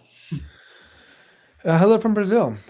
I create an advanced roadmap plan with. Wait, wasn't this the question we had earlier? No. Okay, sorry, I'm just like getting deja vu from earlier. With start date and due date for the timeline. Can I see the issues for just using sprints defined in the timeline, or start date can be empty? So, Christiane, how we answered this question, because I think this has something to do with what we were discussing, our discoveries from earlier, is when you put issues in the sprint, and I'll go back to that one example over here, and hopefully you're still on, right? But when you put an issue into your sprint, as I'm going to do it here, you'll notice that my sprint has dates. So I have September 25th to September 29th, right? So that's going to be the start date and the end date of the sprint. And because these issues live in this sprint, when I go to the timeline view and I expand this epic, you'll notice that the start date and the end date are what I'll call inherited, right? They're not directly transposed into the issue, as we found out earlier, but you do at least get these dates. And so the start date and the end date by default for these particular stories in this particular sprint are going to be set to that. Fake though, right? Like it's not actually setting the value. Because if I open any of these stories up and I go look at my start date and end date, you'll notice that my start date is empty and my You're end not date. sharing your screen. Yeah, you're not sharing your screen. Of course, you guys got to tell me. So if I go look at this, now I got to redo the whole thing. So you guys got to tell me when I start talking. But anyways, long story short, these stories are in a sprint. You can see in the timeline view that their start date and end date is supposedly set based on the picture here. But when I open up the actual story and I go into it, you'll notice that the start date and the due date are in fact empty, right? So can I see the issues from just using the sprint defined in timeline, or start date and can be empty? So in the basic timeline, you'll see the dates, okay? Now, if we go to the plan, and so this Jira Demo 1 is pulling in the same project, so you'll notice we have the same stories here. I'm going to, this was actually empty earlier. I'm going to scroll over, make this side a little bit bigger, and then kind of shrink this stuff around so you can kind of see more of my screen here. You'll notice that the dates are not being set, right? So the start date and the due date are empty. They're not being automatically pre-configured because the dates were never set in Jira. So if you want to see the dates in your advanced roadmap, you will have to set the dates yourself because they're not being set automatically, even though the basic timeline is going to tell you or make you believe that they are, but they're indeed not being set at all. So my recommendation to you though would be set them, right? It would be to set the dates if you actually want to see them on the advanced roadmap. Otherwise, you're not gonna be able to see the dates, and there's not a whole lot of value there. So that would be the official answer. You guys want to add any color to that? No, I think that's good. And if you do, I think there's just going to be the reminder. If you do set them in advanced roadmaps, make sure that you update the plan, and then make sure that you allow the advanced roadmaps to update Jira. Yes. 100. Sorry, I just saw Sean's comment about riding the horse tornado. 100% right. So any changes you do here, Christiane, is you can set the dates here like this, but this date, if I go back into Jira, will not be set. So it's September 12th to September 28th. If I open up that story, it is not set. They're empty still. So the only way that this is going to work is if you go into your plan and actually push. So you have to hit this review button is changed. You'll notice that the dates are still there, but you'll have to review it and push it. I can expand it here. You'll see that we're setting the dates. Somehow I'm missing some information, but these dates now exist in here. And if I go back into my Jira project, although now I suspect that it's not going to work as well as I thought it was going to work, but here's my start date and here's my due date. So that's the only way to get them in there. So I would recommend, here's what I tell teams, right? So do the advanced roadmap is for strategy. So put your dates there because that's where the strategic discussion should be happening. That's where you're laying out your, it's called the plan for a reason. And push him into Jira. That way, when you're doing the tactical, right, the day-to-day, the grunt work, the actual execution of that work, that information is already available in the Jira issue, right? And the other thing that I like about using the advanced roadmap is that when you're in the advanced roadmap doing your strategic thinking, you're not clicking in 1,000 different places. Because in Jira, you're hunting for information. You're going to be clicking a lot inside the Jira issue. But when you're in the advanced roadmap, it's very linear and it's very easy to just fill out everything. Versus here, you got to go find your fields and it's just a bigger mess. And then if you got to do 20 stories, like I got to click the X, I got to go to the next story, I got to open that up, got to find the field, right? Versus in the advanced roadmap, it's just linear. It's all right there. You just pop in the information, push the blue button, and Bob's your uncle. All right. What other questions do we have? We got one from Monkey Pong. Hi there. I just got here, so apologies if this has been asked or answered already. What are your thoughts on the new automation packaging model? Monkey Pong, you just hit a sensitive nerve with me because I don't like it. I don't mind it. The one thing that I don't like though is that they got rid of the single project execution, right? Sorry.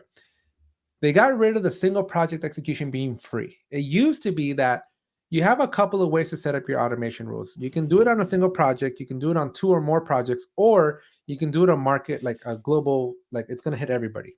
Those were your 3 major options, right? And the multi-project, so 2 or more projects, and the global, those would count against your quota. So every month you get a quota. You can go to your screen sharing, because nobody tells me in the chat, folks, in the chat, I can't see the screen, so you got to yell it out loud, people. I mean, Lena told us. That's how I found. Lena's been on it. So yeah. Okay. Well, because so Lena's gonna be editing this later, and she's like, "You just spent 30 minutes talking about something, and all I have is your face." I'm like, "Thank you." I got to go back and do it again. Yeah. But in your in your automation rules, you have your usage here, so it'll tell you how many rules you have, right? And this for a limited time has been there for 2 years, and I guess it's finally going away. But it used to be, right, as of right now, it is set so that only your global ones are going to count against your usage. But starting November 1st, in about a month and a half, that goes away. So this is the only part that I don't like, right? Because I don't mind that the execution rules are there. I think some people are very, very not careful with their automation rules, and they're like the Oprahs of automation rules, and like everybody gets an automation rule, and that's never good for performance. And I get Atlassian. I think so. Rodney, we talked about this a month ago about every single one of these is a call, right? So Atlassian's paying for these Lambda functions to occur, right? But so I get why they want to charge, but man, I would have just kept that single project one for free, because that at least encourages teams to be careful, and if they're careful, they'll be rewarded with free usage. But that's going to go away too. That's the only thing that I don't like. What are you guys' thoughts? Also the single project exemption also gets teams hooked on it, so they're more likely to want to use the global ones. I mean, it's like the free hit of a drug. So that then taken away, I'm not sure is the most strategic decision they could have made, but I could see why they did it. I definitely concur on that. I think that there's some offsets here, right? This time it's only against successful executions. In other words, you get charged if it runs and run successfully. But can it run so does that mean that if it says no action performed, it won't count against you? That's a good question. Because if that's the case, then put as many if statements in there as possible. Lock down your conditions so that if it doesn't meet any of them, it just falls through. Because if you're not going to get charged for that, then that's what you're going to want. Let's take a look at the article. What's changing? Sorry, Bob, you can keep walking or talking. But that's offset by the fact that what you guys said before, where it this time automations against single project count toward your pool. I don't like that, because I like to be very specific on my automation design, because I don't want this running for every single issue type that gets created on any project, right? If I'm looking at a specific issue type, one project that has it, then I want that. Let's see. But I totally get it though, because like I've seen Jira instances where like these rules are firing off 10 times a second times 10,000 rules. Like people are just so careless with their rules. But with that said though, Atlassian, if you're gonna make this change, I don't know, Atlassian, if you're all listening, but please, we have to put restrictions on who can create automation rules. Because right now anybody can create automation rules. And I can't trust my users to set them up correctly. And I'm going to get hit with nasty, nasty bills because of other people not knowing what they're doing. Yeah, that's a point that Monkey Punk actually brought up, is this is very short notice for a change. Something like this, where it's this embedded, they really should be given more lead time before they implement things. Like at least a year. I mean, come on, even Unity with their recent debacle gave at least a few months notice.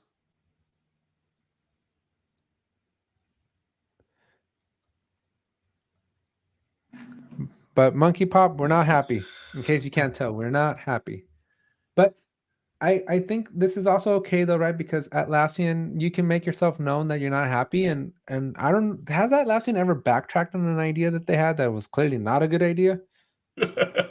Hip chat. I mean, yeah, no comments. Now, what I'd be curious to see is, will Atlassian for Confluence, because there's a mention of Atlassian or Confluence here. Does that mean that for Confluence, they make it's been baked in on Confluence? Yeah, but on Confluence, you got to be a premium user. Otherwise, you don't even get to play with automations. No free, no standard. Only premium get to use automations, which I think. So I rather have this model in Confluence, at least get some free ones to try them out, than not.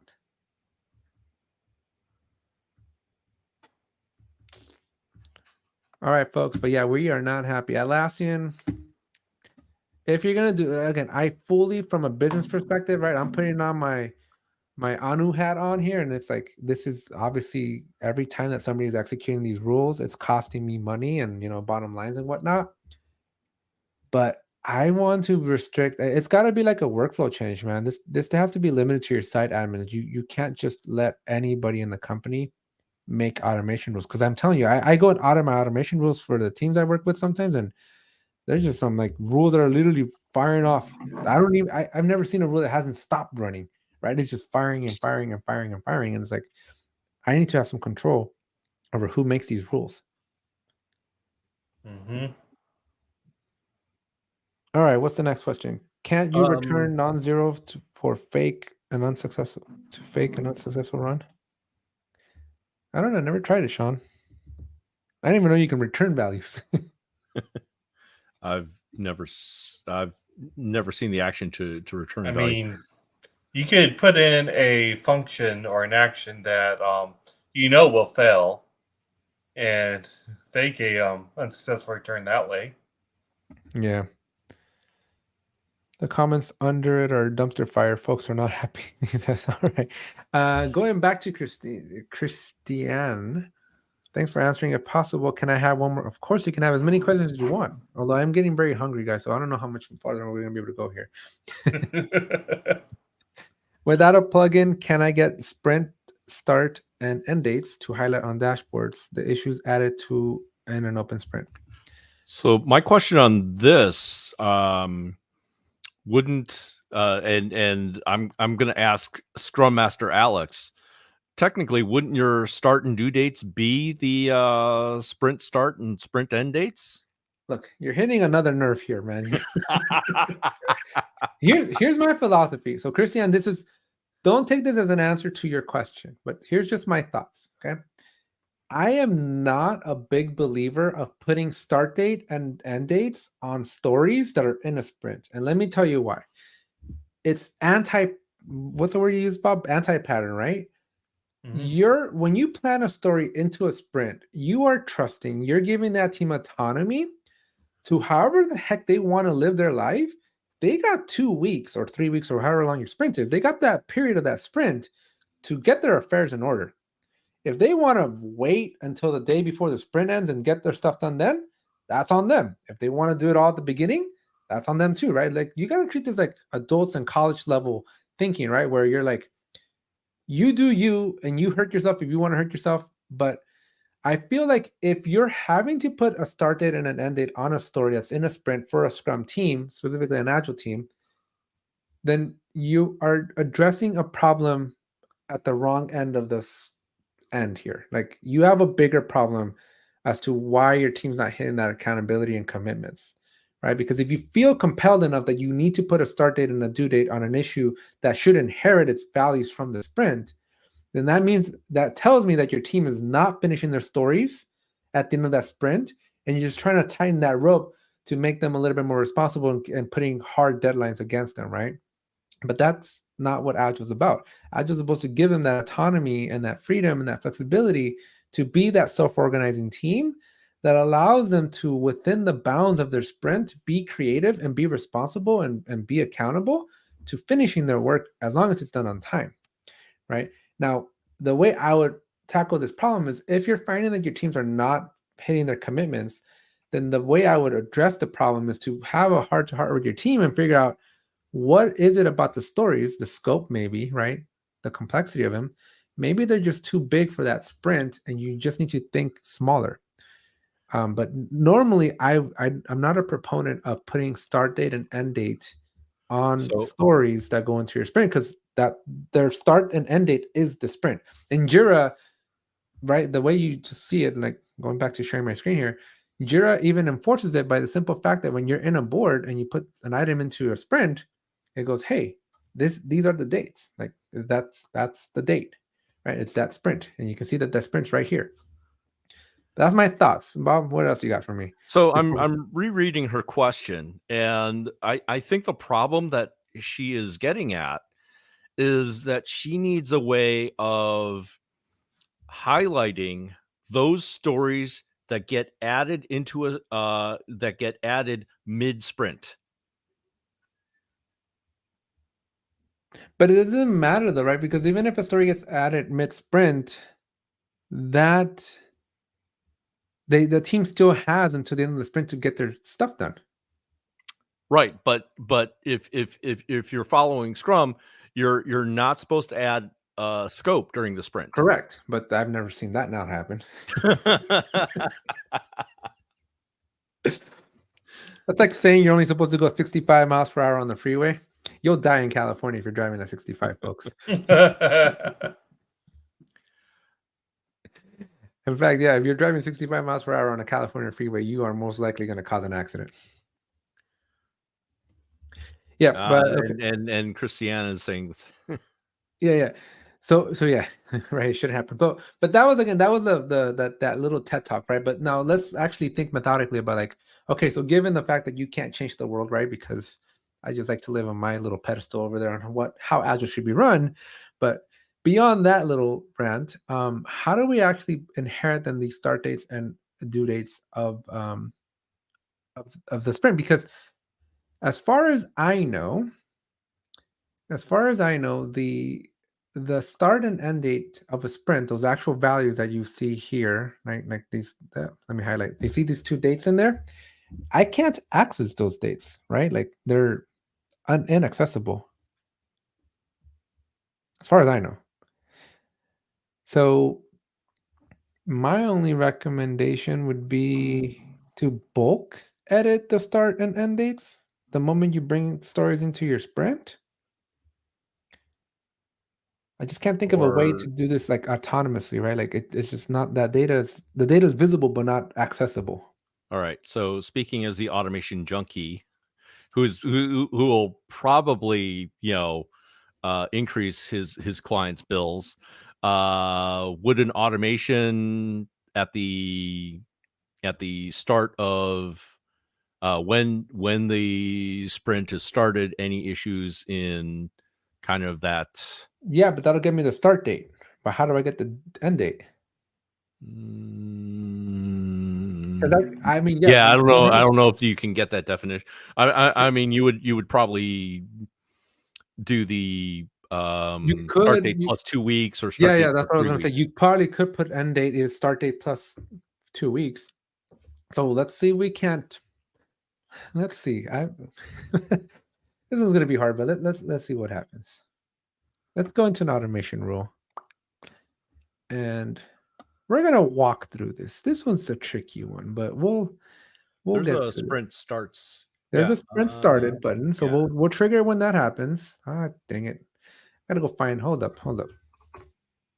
I have multiple tabs here, folks. I like to tell people I'm like Dory from Finding Nemo. My attention span to like memorizing something is like less than half a second. So I already forgot the name of my board. So I got to go back and look at it. So my Scrum board, here we go. So we're going to look at this. And so so our trigger is whenever the sprint starts. Obviously, you're going to want to create some if conditions. But we're going to edit an issue and we're going to do the start date. What, just now? No? I mean, obviously you might want to put a little bit more thought into it, but I think just putting in now, yeah, like this. Where's my smart value? Use smart values. Here we go. Right, that's my start date, and then I would then add my end date. You actually could do it in the same action. Yeah, I know. Whatever. And we're illustrating it out, but you see how this we're basically going to copy this thing here, right? So somebody remember it for me. Now dot, oh shoot, I forgot it. What was it? Let me write it down somewhere. Somebody help me out here. Now okay. dot, oh boy. Now dot, hold up. Now dot plus business days. Business, capital B, capital 10. D, 10. and then 10. Okay, so then that would be for your 2-week sprint. Yeah. Plus business days 10, assuming a 2-week sprint, and that's what you want to do there. So that'll set your start date. That'll end your end date 14 days after that start date, and it's going to be triggered the moment you hit the start sprint. So you're going to get the right correct time start, right? And set story start and end date. All right, let's find out what happens. Will it work? Ah, dang it. See, that one was free because that was an unsuccessful execution. What happened? I didn't We even let me think. save it. Maybe. Execute this rule when. What do you not like? The rule was configured with components that require issues to be provided by this.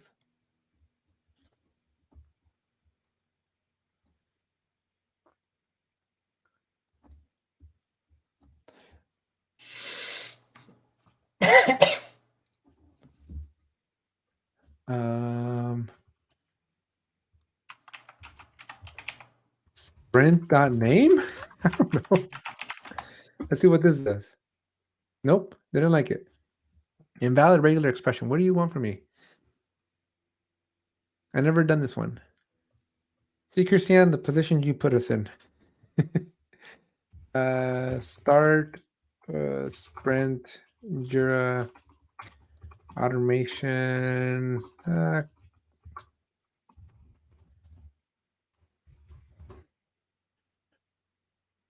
do these work? All right, start steps, not really something you should be automating, says Nick. This guy's pretty important, right? I've seen his name many a times. He is one of the top He's online. one of the top community leaders. Yeah, he's been at it a long time, and he's been does a lot. All right, somebody tell me how to actually use that automation rule. This guy said that we're getting the same error we're getting. So that's the answer. Bill boy, look at that. The issue was by the lack of issues for issues in Sprint. I need an L. This guy, look at that. So smart. Issues in Sprint. Save. Then I got to move all my components in there. Publish. Oh, shoot. I got to get rid of this thing. Save. Publish. Successfully. Okay, so now let's go back in here. We're going to complete our sprint. We have a bunch of stories in here. Well, they all have their start date and end date, kind of. They all have the fields. They're not all set. So as you can see here, proof is they're empty, right? Let's just clear this out for now, just so that we, okay. And then this other story over here. Empty, empty. Okay, great. So I'm gonna, it's October 2nd. Oop, let's do a 14-day sprint. Let's just do this correctly. We'll do so it's October 2nd through October 16th. This should be 10 business days. Hopefully, maybe math is correct. We'll hit the start sprint button. We'll hit start.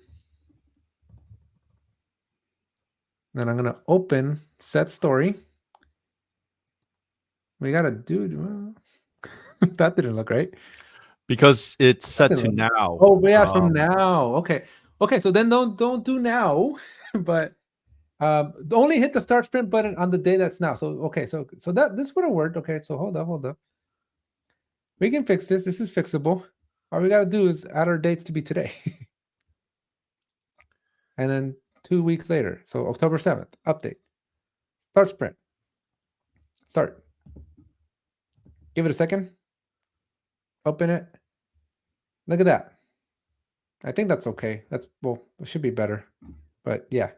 That's how you do it, Christian. Look at that, making us. And then you can look at the audit rule to see that it actually overrode it to the same thing. Yeah, but it would have been the same thing because I ran it for today. It would have been the same thing later. So. Yeah, you might need to play with that plus 10, plus 11 business days, but yeah, it looks like that's the way to do it. So hopefully, Christian, that helped answer your question. Sean has an interesting question. Are automations atomic? What's atomic mean? It means they're self-contained. In other words, you look at the automation as kind of a self-contained unit when it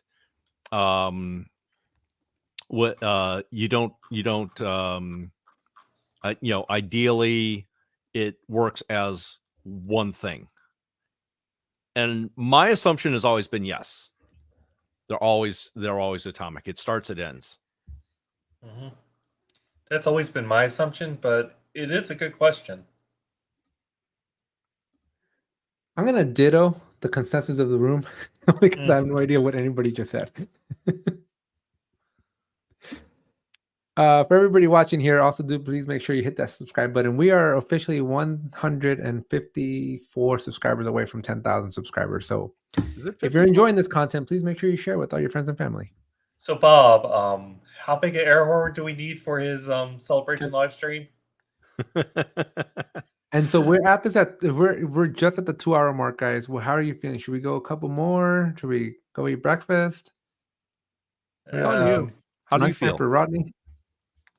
I said 2 hours minimum. We just hit it. I think this is a good stopping point. Yeah, I'm thinking as well. So, folks, thank you very much for joining us. We'll stop it here at 2 hours. If you did like this, let us know. We are going to be a little bit busy, but we are going to be doing the 10,000 subscriber live stream. So you're going to want to make sure you subscribe and come back for that. And I'm still on my journey to get this Atlassian leaders thingy. So I might do these a little bit more solo. But as Bob and Rodney, if they can join, they're more than welcome to join. And but yeah, we're definitely going to continue to do these. If you had fun, let me know. Smash that like button to let me know if you like these kind of videos. We are going to be chopping these up, making some answers, taking the memorable moments, the answers, and putting them as little videos. Because fun fact, I actually don't have any videos planned for the month of December. And so I'm hoping that these will go into December. So you'll see it in 3 months. All right, everybody. Thank you very much for joining us. I appreciate you taking the time. Oh, wait. Oh, Christiane says, not a question. I learn a lot from you and your videos. Yeah, appreciate you watching the videos. They're here for you. They're there for you, right? And so I've been talking for 3.5 hours now because before this live stream, I recorded all of next week's video. So I am just I'm about done from talking. So thank you, everybody. Thank you, Bob, Rodney. Thank you so much for taking time out of your busy days to help a brother out here. And for everybody else in the chat, much appreciated. Sean, thank you for stopping by and all of your interactions. Yeah, this is good. This is a good session, and we'll look forward to doing these more in the future. All right, everybody. Thank you very much, and we'll end the stream now. Thank you. Thank you.